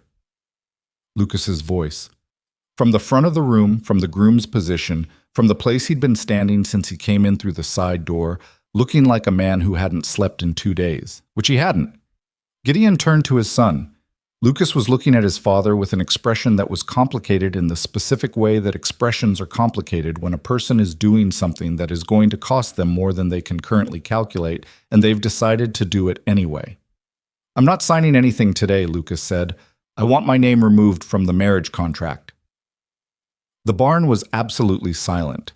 The kind of silent that happens when something that was expected to be certain is suddenly not certain, and the framework of the morning, of the last 4 years, of the arrangement, of the practiced management of this county, is visibly failing to hold its shape.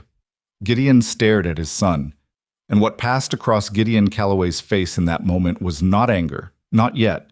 It was something older and rawer than anger, something that looked almost like grief before it hardened into something else, the face of a man watching the architecture of his life crack from the inside.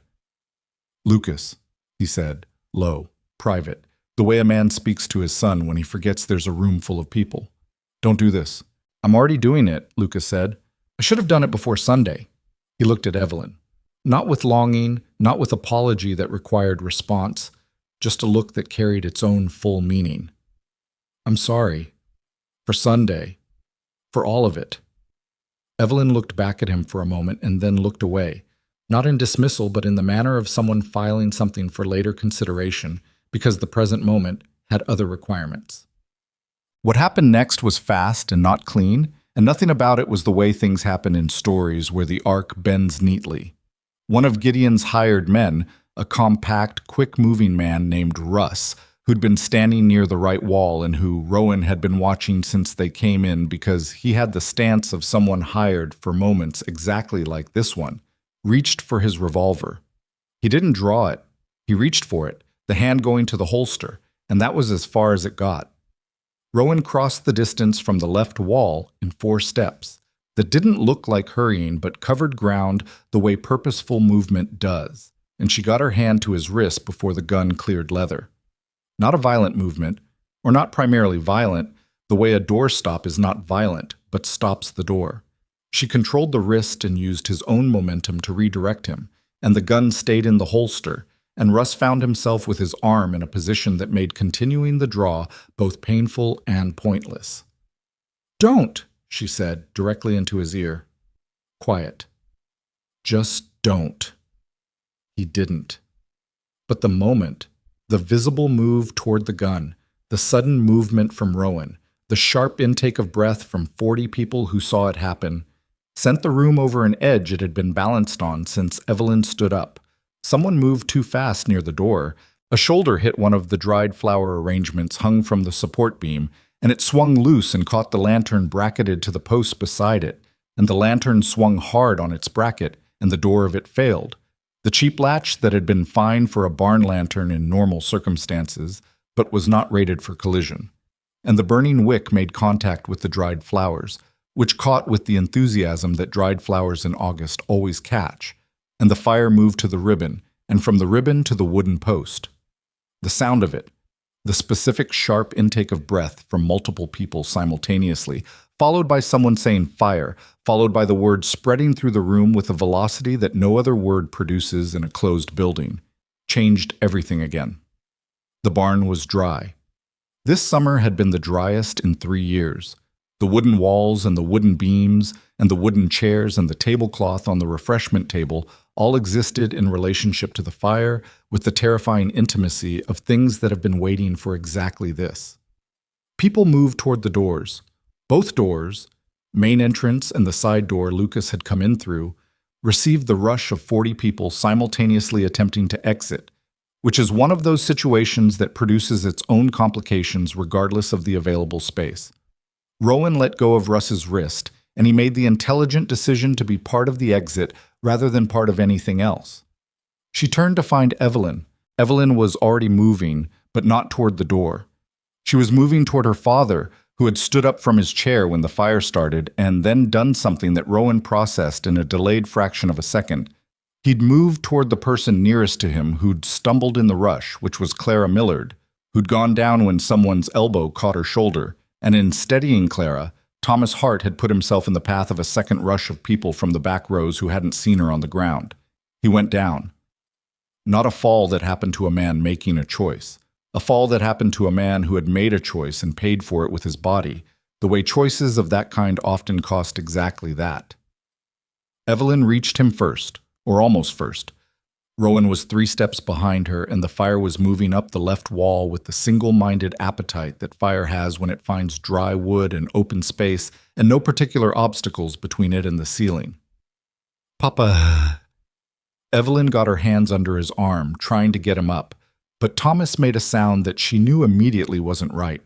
A compressed internal sound that a person makes when something has happened to the body that the brain hasn't fully processed yet. Rowan got to them. She looked at Thomas, his face, the way he was holding himself, and made the rapid assessment of someone who had dealt with injured people in circumstances that did not allow for the luxury of careful evaluation. His ribs, Thomas said, not as a complaint, just as information. I think something. Can you walk? Rowan said. Yes. Then we walk, now. She got under his left arm, and Evelyn took the right, and they moved him toward the main entrance with the fire on the left wall 15 feet behind them, and climbing, and the smoke already beginning its work on the low parts of the air, the acrid drywood smoke of a building that is going to be gone in 10 minutes and has started the process of going. The beam above them cracked. Not broke, cracked. The sound of something structural beginning to renegotiate its relationship with gravity. Rowan did not look up. Looking up was not useful information at this point. They got Thomas through the door and into the yard, and the morning air hit them, and Thomas pulled in a breath and made the compressed sound again, and Evelyn said, "Stop trying to breathe deep. Just breathe normal." And Rowan recognized the instruction as correct and said nothing to improve on it. Outside the yard was the controlled chaos of 40 people who have all just exited a burning building and are in the stage immediately after exit where no one has yet organized into the stage of helping. People stood in clusters looking at the barn, which was producing a column of smoke that was visible from the road, from town, probably from 2 miles in any direction. Daniel Millard was there. He'd gotten Clara out, and she was sitting on the wagon step looking shaken but functional. and Daniel saw Thomas and Evelyn and moved toward them with the immediate practical helpfulness of a rancher who understood that present action was more useful than present emotion. "What does he need?" Daniel said. "Somewhere to sit that isn't the ground," Rowan said. "And someone to ride for a doctor." "Walt Pryor's already gone," Edmund said from 6 feet away. He'd come out through the side door with the prior instinct for alternate exits that bachelors who've managed their own crises for decades develop. And he was watching the barn burn with the expression of a man who is doing arithmetic. Rode for Doc Heller before the smoke was outside. Thomas was lowered onto the back of the Millard wagon. He sat there with his arm across his midsection and his face in the gray morning light, doing the complicated work of a man who is in genuine pain and is trying to look less in pain than he is for the benefit of his daughter, which was not working, but which Evelyn understood and did not challenge. "I'm all right," he said. "You are not all right," Evelyn said, "but you will be." "The documents," he said suddenly, reaching toward his coat. "I have them," Evelyn said. She'd taken them from the barn, she realized distantly, had grabbed them from where she'd placed them on the chair beside her before she stood up, had carried them out without fully processing the action, the way the body executes decisions the mind makes in fractions of seconds during emergencies. They were in her hand, slightly smoke-darkened at the edges, but intact. Thomas looked at the papers in his daughter's hand, and then he did something that Evelyn had not seen her father do in 4 years, maybe longer. His face, which had been doing the work of pain management, just stopped working, stopped managing, and what came through it was not any single emotion, but the complete version of a man who has just watched the future of everything he loves arrive in a form he hadn't been able to imagine before this moment. He reached out and put his hand over hers, over the documents, not taking them, just covering them with his hand. The gesture of a person touching something they understand the value of. Gideon Calloway stood at the edge of the yard and watched his barn burn. He stood slightly apart from the crowd, which had naturally, without discussion, arranged itself in a way that left him space that was not entirely respectful. More like the space that forms around a thing people are uncertain how to approach. His hat was still on. His coat was still straight. The external performance of composure was still operating, running on some autonomous process that continued functioning after the internal mechanism had shut down. Lucas stood 12 feet from his father and did not go to him. Cade had arrived. He'd come in on the road when he saw the smoke, too late for the barn, and exactly in time for the aftermath. And he stood near Lucas, and the two brothers stood in the same yard as their father without being with their father, and that geography said everything that needed saying. The ranchers of Dry Creek County stood in the smoky morning and looked at the burning barn and looked at each other, and some of them held their hats and some of them didn't. And the ones who had debts with Gideon Calloway, which was most of them, did the arithmetic that Evelyn and Rowan had been hoping they'd do, with the information they now had access to, in the company of each other. Pete Greer turned to the man beside him, Frank Aldis, who ran the easternmost cattle operation in the county, and said something low, and Frank nodded, and that nod had a different quality than the nods he'd been exchanging with neighbors for the last 4 years. That nod had the quality of a person who has decided to look at something directly. Rowan watched it from where she stood near the Millard wagon, Thomas's labored breathing in her ear, and Evelyn beside her with the documents still in her hand, and the smoke going up into the gray sky above them all. And she thought, it's not over. Nothing that happens in one morning is over. Gideon would hire lawyers, would produce counter-documents, would leverage every relationship he'd built over 20 years in this county, and there would be months of it, hard months, months where the outcome was not certain, and would not be certain for a long time. But the silence was broken.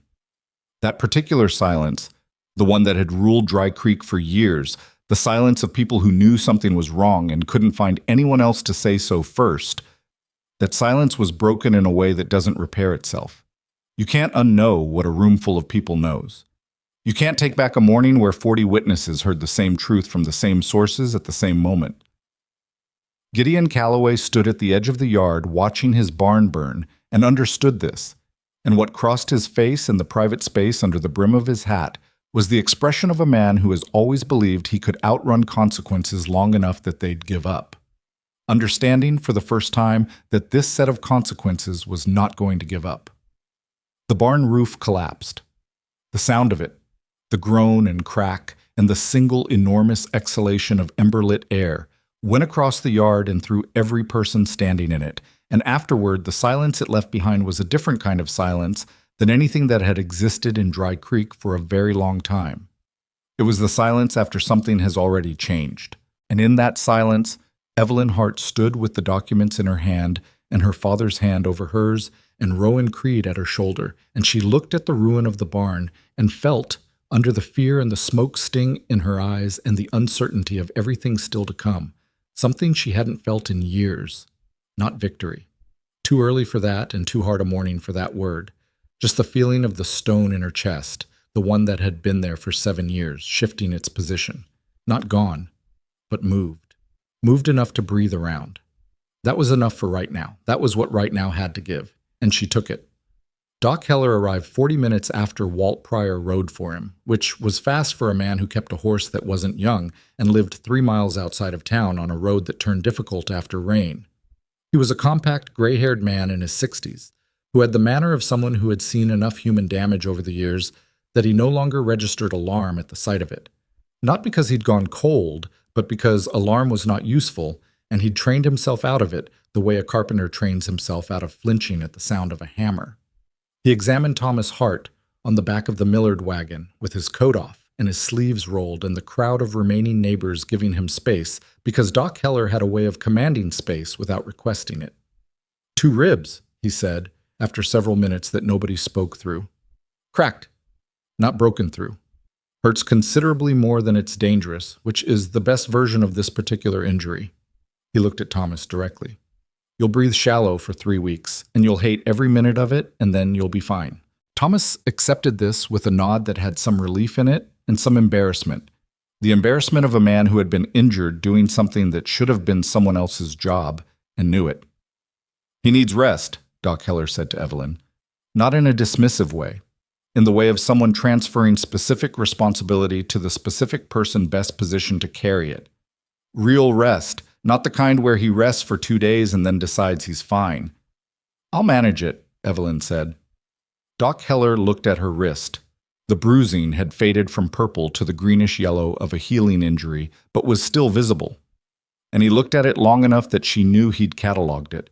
And then he looked away and asked no questions about it because the context of the morning was context enough. He packed his bag.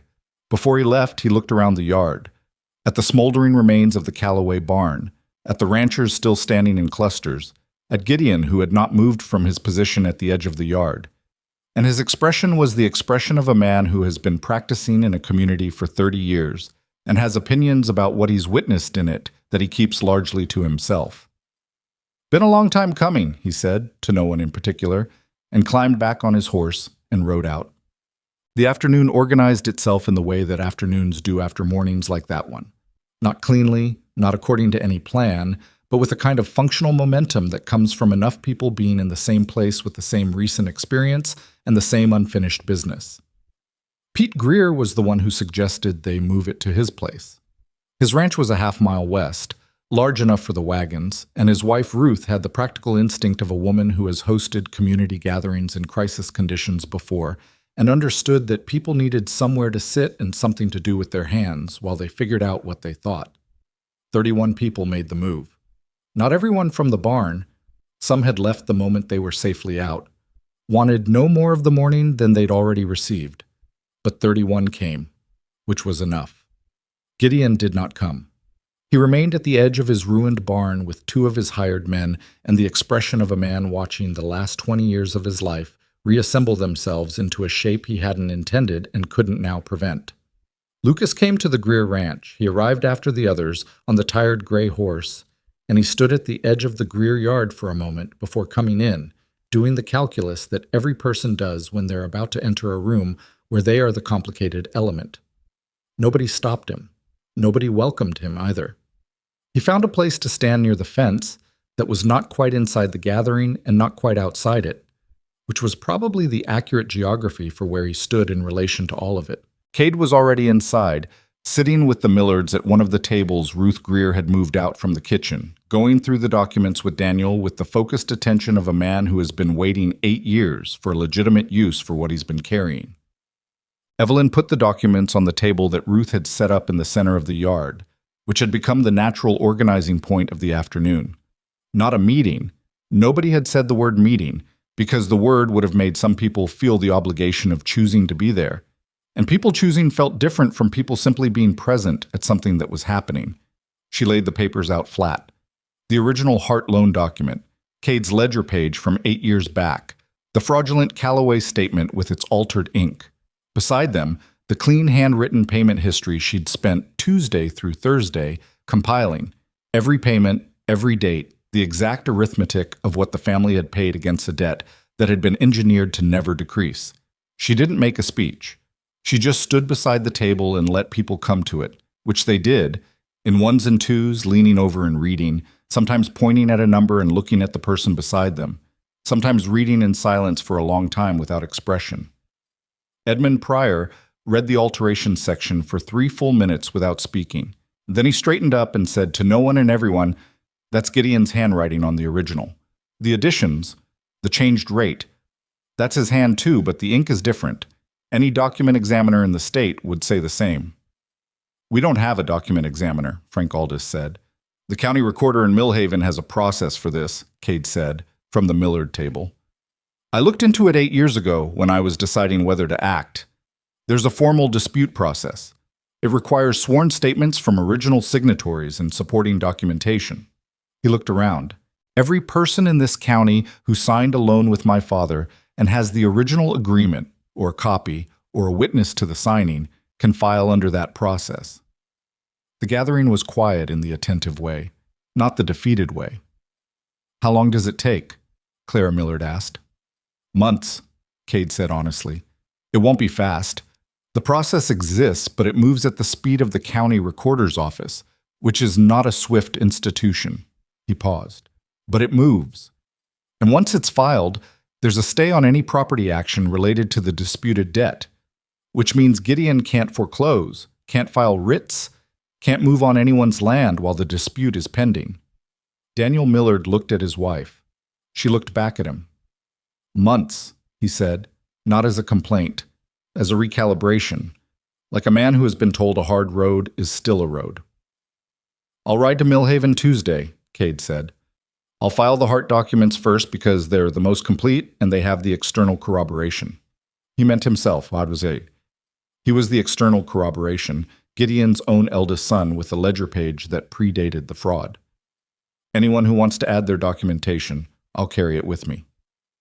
The afternoon moved like that. Not triumphant, not resolved. The specific texture of people doing the real, unglamorous work of beginning a process that would take longer than a morning and require more than a single act of courage. People asked questions. Cade answered what he could and said plainly when he didn't know. Evelyn answered questions about her own records with the precision of 7 years of bookkeeping, and the precision was its own form of credibility. She wasn't guessing, wasn't estimating. She had dates and numbers and the methodology to support them. At one point, Pete Greer asked, "What happens to Gideon?" And the yard got briefly quiet. Rowan, who had been standing near the fence for most of the afternoon, said, "Depends on how many people file. Depends on what the county recorder finds. Depends on whether the circuit judge in September is the kind of man who takes document fraud seriously, which is not guaranteed." She paused. "There is no version of this where Gideon Callaway is comfortably where he was last week. There may be a version where he's prosecuted, and there may be a version where the legal mechanism doesn't go that far. But his ability to run this scheme in this county is finished. A county that's looking at him is a different county than a county that wasn't." Pete absorbed this. It wasn't the answer people want, the clean, complete, villain-destroyed answer, but it was accurate. And Pete Greer was a man who, when given the choice between a comfortable lie and a true hard thing, chose the true thing, which was part of why he'd been the one to suggest his place for this gathering. "Good enough for now," he said. Lucas found Evelyn near the fence as the afternoon was thinning, the gathering dissolving into smaller conversations as people prepared to head home with the weight of the day's decisions on them, and the particular kind of exhaustion that comes not from physical effort, but from the sustained effort of choosing to be honest in a room full of people. She saw him coming and didn't move away, which he noticed, and it was a small thing, but it cost him less than he'd expected it to cost to approach her. "I don't have a speech," he said. "Good," Evelyn said. "Speeches are mostly for the person giving them." He looked at his boots and then at her wrist and then at a point somewhere between the fence and the road. "I want you to know I'm leaving the county, not running. There's a difference, though I understand if it looks the same from the outside." He paused. "Cade's offered to let me come work with him. He's got a small operation 2 counties north. Honest work. No family money in it." Another pause. "He told me what you said to him, about giving him the chance to undo something. I thought it was a generous thing to say to a Calloway." Evelyn considered him. This was the complicated part of having a sense of fairness. It obligated you to apply it even when it was inconvenient, even when the person standing in front of you had grabbed your wrist in public and put you through a week of fear and documentation and sleepless nights. "You're not your father," she said. "I believe that. I believed it when Cade said it, and I believe it more now." She looked at him steadily. "But believing it doesn't mean I trust you yet. Trust is a longer project than a week." "I know," he said. "Go work with Cade," she said. "Be the person he thinks you can be, not for me. For whatever you want your life to look like in 10 years. Lucas nodded. He looked like he might say something else, and then didn't, which was probably the right decision. He touched his hat brim and walked back to the gray horse and rode out through the Greer Gate and down the road north. And Evelyn watched him go with the complicated feeling of a person who has been wronged by someone who is also, in some limited and partial way, trying. She didn't forgive him. Not yet, maybe not for a long time. But she let him go, which was a different and more available thing than forgiveness. Cade left for Millhaven on Tuesday, as he'd said, with the Hart documents and sworn statements from the Millards and the Pryor brothers and 3 other families who'd come forward in the days between Sunday and Tuesday with their own paperwork and their own stories of numbers that had grown in ways they couldn't account for. He carried 9 sets of documents, 9 families, over a decade of systematic fraud laid out in paper and arithmetic, and the particular texture of altered ink under good light. Before he rode out, he stopped at the Hart Ranch. Thomas was in the kitchen, moving carefully because of his ribs, making coffee. Always the coffee. And Evelyn was at the table with the ranch ledgers open in front of her, the real ones, the ones that reflected the actual numbers now that the fraudulent debt was no longer the organizing reality around which all other figures orbited. Cade stood in the doorway with his hat in his hands. He looked at the kitchen, at Thomas at the stove, at Evelyn at the table, at the ordinary domestic reality of a family that had been through something and was still standing in it together. And his expression was the expression of a man who has seen something he has been responsible, in part, for almost destroying. "I'm sorry," he said, to both of them. "For the years I didn't come back, for the ledger that sat in a chest when it should have been in the county recorder's office." Thomas turned from the stove. He looked at Cade Calloway, his creditor's son, the man who had left instead of fighting and then come back 8 years late with the one piece of evidence that made the whole case. And he did what Thomas Hart had always done with things that were complicated. He sat with it for a moment, really sat with it, not rushing past the complication to the easier place on the other side. "You came back," Thomas said. "You didn't have to. It cost you something, and you came back anyway." He turned back to the stove. "That's worth something. Not everything, but something." Cade nodded. He looked at Evelyn. She met his eyes and said, "Ride safe," and meant it, and the 2 words carried the weight of the larger acknowledgement that what he was doing mattered, that it was the right direction even if it was 8 years late, that late was not the same as never, and both of them understood the difference. He put his hat back on and rode east toward Millhaven. Bum. The weeks that followed were not triumphant. Evelyn had known they wouldn't be, and she'd told herself she was prepared for that, and found, as you always find, that knowing something intellectually and living it daily are different experiences.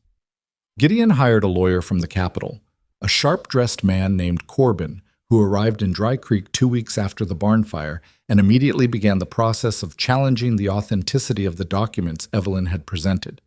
He was good at his job in the way that expensive lawyers are good at their jobs, which is to say, he understood that the goal was not truth but procedure, and that procedure had friction built into it that could be exploited by anyone patient enough and funded enough to exploit it. There were weeks when it seemed like the friction would win. When the county recorder's initial response to Cade's filing was a letter requesting additional documentation that nobody had told them they would need. When one of the families who'd given sworn statements, the Aldis family, quietly withdrew theirs, Frank coming to tell Evelyn in person with his hat going through his hands and his wife not with him, which told the story before he said a word. "I'm sorry," he said. "Gideon offered to settle our debt privately. I know it's not what you need from us, but I have 4 children and the offer was real and I understand," Evelyn said. And she did, which was the hard part. She understood exactly because she had been in the position of a person who would rather accept a bad deal than risk a worse outcome, and she had no stones to throw through that particular window. Frank Aldis left and Evelyn sat with the defection for a day, not trying to fix it, not trying to strategize around it, just sitting with the actual feeling of it, which was a specific kind of loneliness that comes when you realize the number of people willing to be in the arena with you is always smaller than the number of people who were enthusiastic in the yard outside it.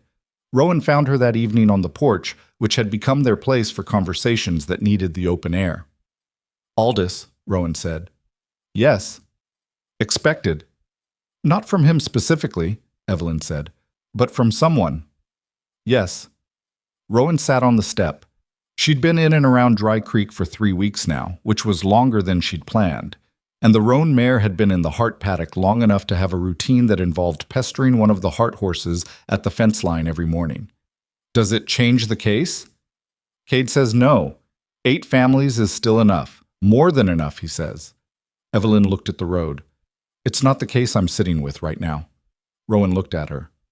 "It's the understanding that this is what it actually looks like," Evelyn said. "Doing the right thing. It's not one big morning. It's the morning, and then the weeks after the morning, and the people who pull back and the lawyer who's better funded than you, and the county recorder who loses one of your supplementary filings, and you have to reconstruct it from scratch." She paused. I think I thought that Sunday would be the hard part." "Sunday was the visible part," Roan said. "The hard part is always the invisible part, the part nobody makes paintings of." Evelyn almost laughed. Not quite, but almost. "Was it like this for you? Other times? Other places?" Roan was quiet for a moment, and in the quiet she did what she sometimes did, went somewhere briefly, to the place where she kept the things that had made her what she was, and then came back. "In a county south of here," she said, 4 years ago. "I spent 3 months helping a family build a case against a water rights fraud. The case went to a judge who was the fraudster's cousin and got dismissed in an afternoon." She looked at her hands. "They lost the land." "Then what was the point?" "They knew," Roan said. "Afterward, when it was over and the land was gone and there was nothing left to do, they knew what had happened to them. They knew it was fraud and not their stupidity. They knew the name for it, and they understood the mechanism of it." She paused. "That's not the same as keeping the land.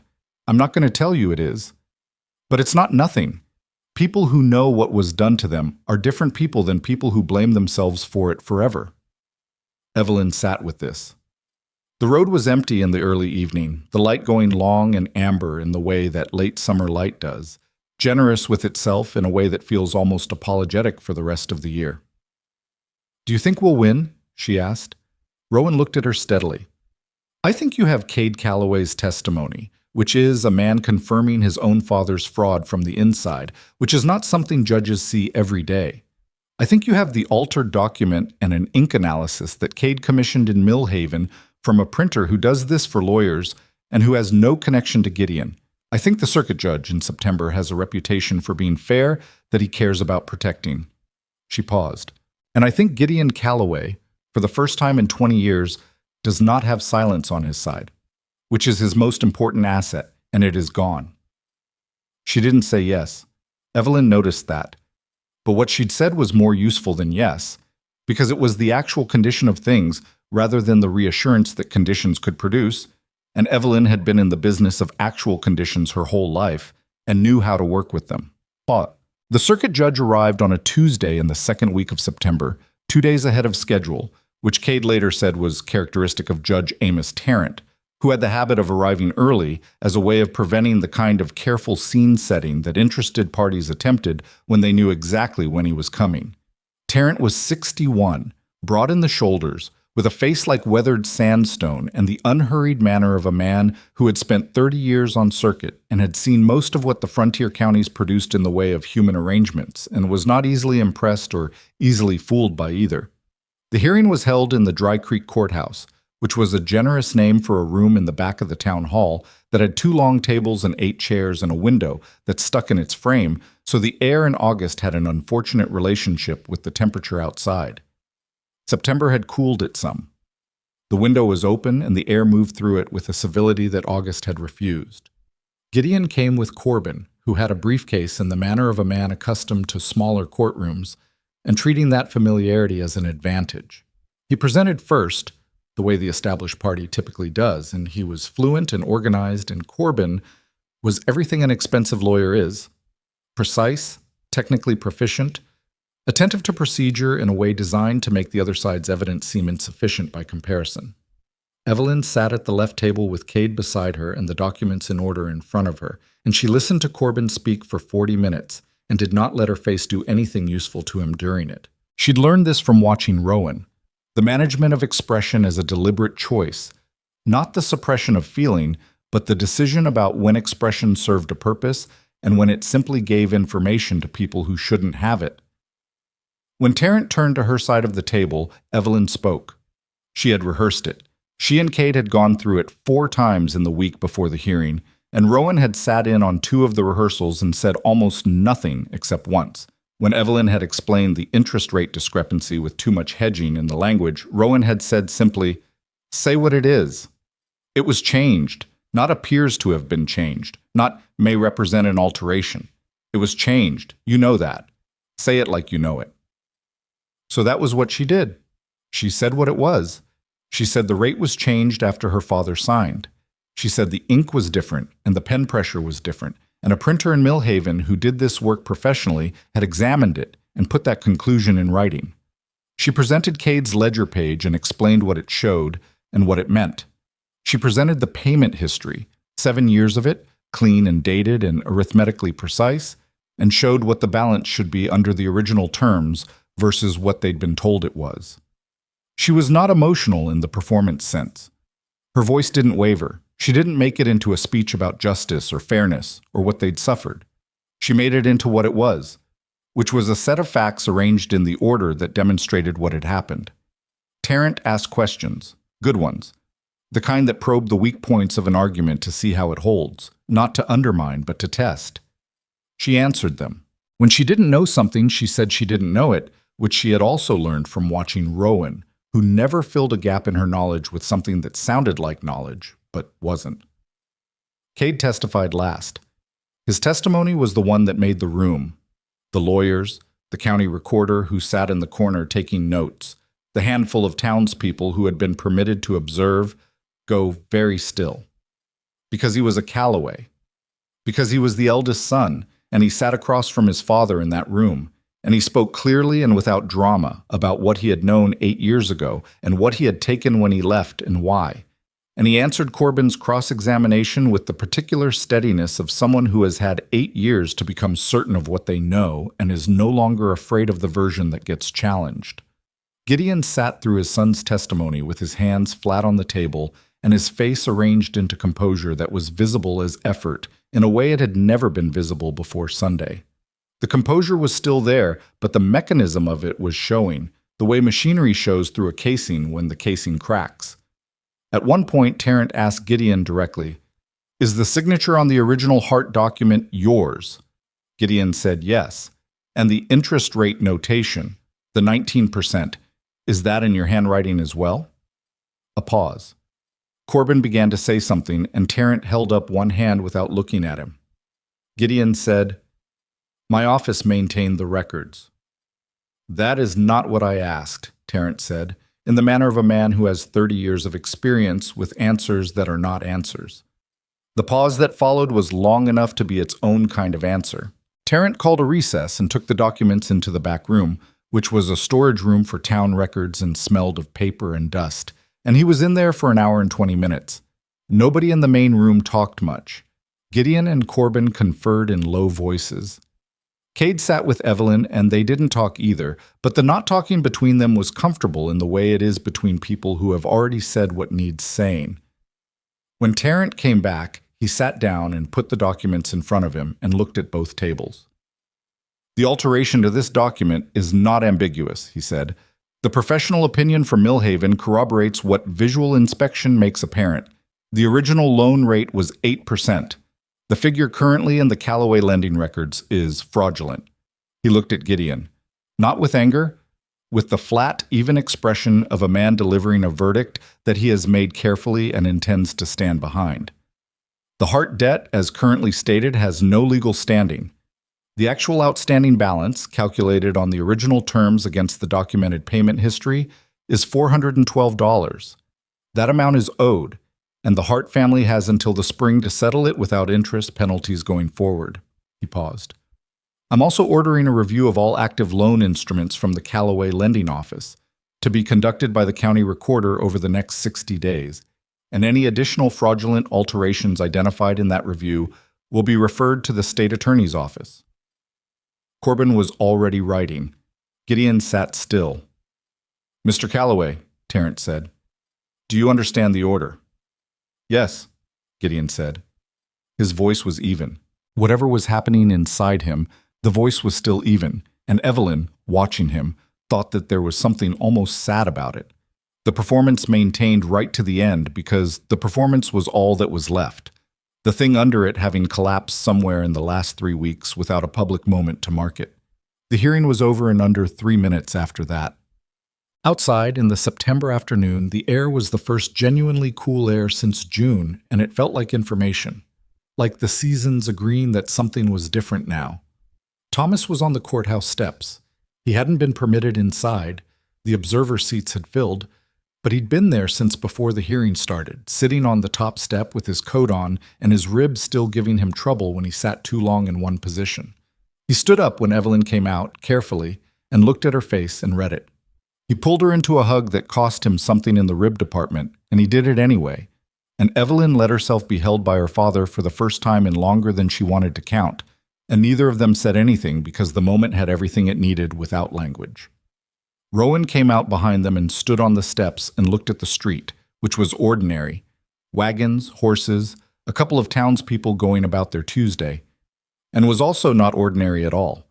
And the difference was invisible to the eye, but present in the texture of it, the way places feel different after the truth has been told in them.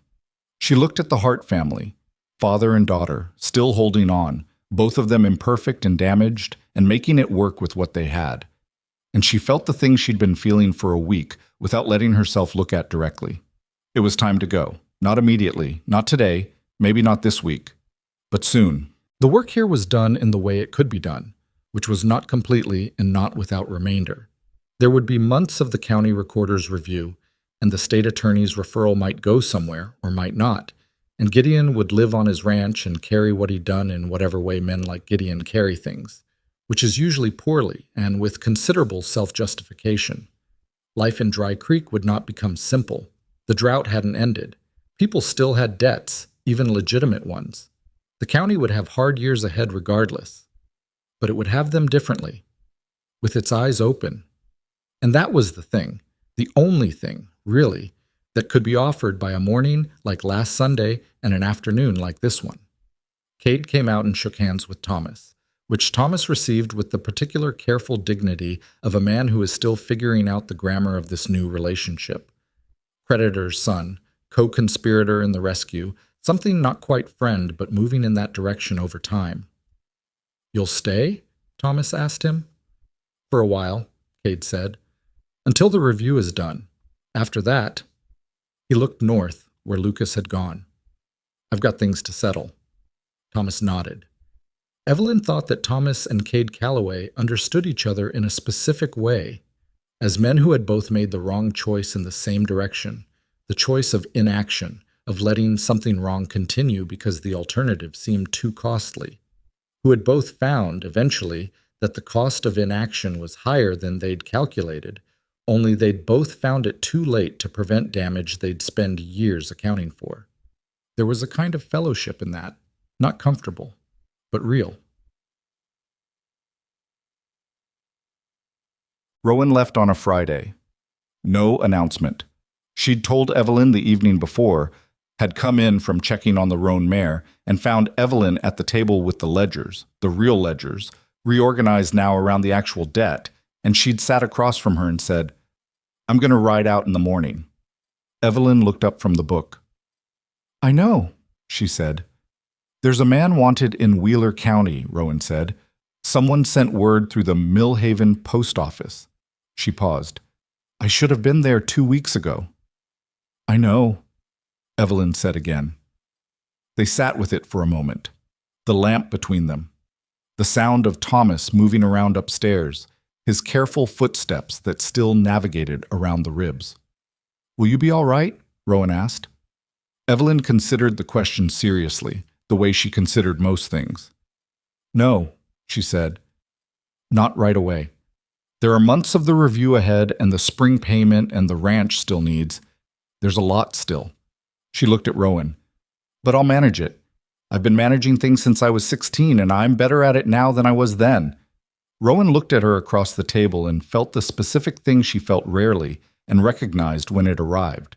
Respect, not the automatic kind, but the kind that's been earned against something difficult. "Yes," she said, "you are." "Take care of the mare," Evelyn said. "She's been spoiled in our paddock." "She'll survive the correction," Roan said. She was up before dawn, not to avoid the goodbye.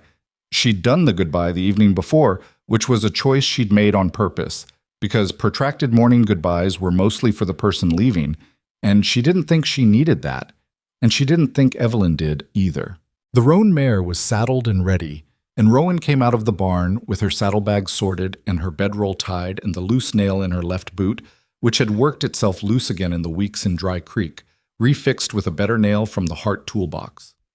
The sunrise was coming up gray and then pink over the mountains to the east, the kind of sunrise that looks like an apology for something and also like a promise, depending on which direction you were riding. Evelyn was on the porch. She had known Roan would leave early and had gotten up anyway. She stood with her coffee mug and she watched Roan come out of the barn with the Roan mare, and neither of them performed surprise at the other being there. Roan stopped at the porch step. The mare stood. There was something they both understood without saying, which was that the debt between them was not the kind of debt that could be settled with words. Roan had ridden slow through this county because of a sister she couldn't save and had found, in this kitchen and this barn and this courthouse, something that wasn't the same as saving her, but was in the same neighborhood as it.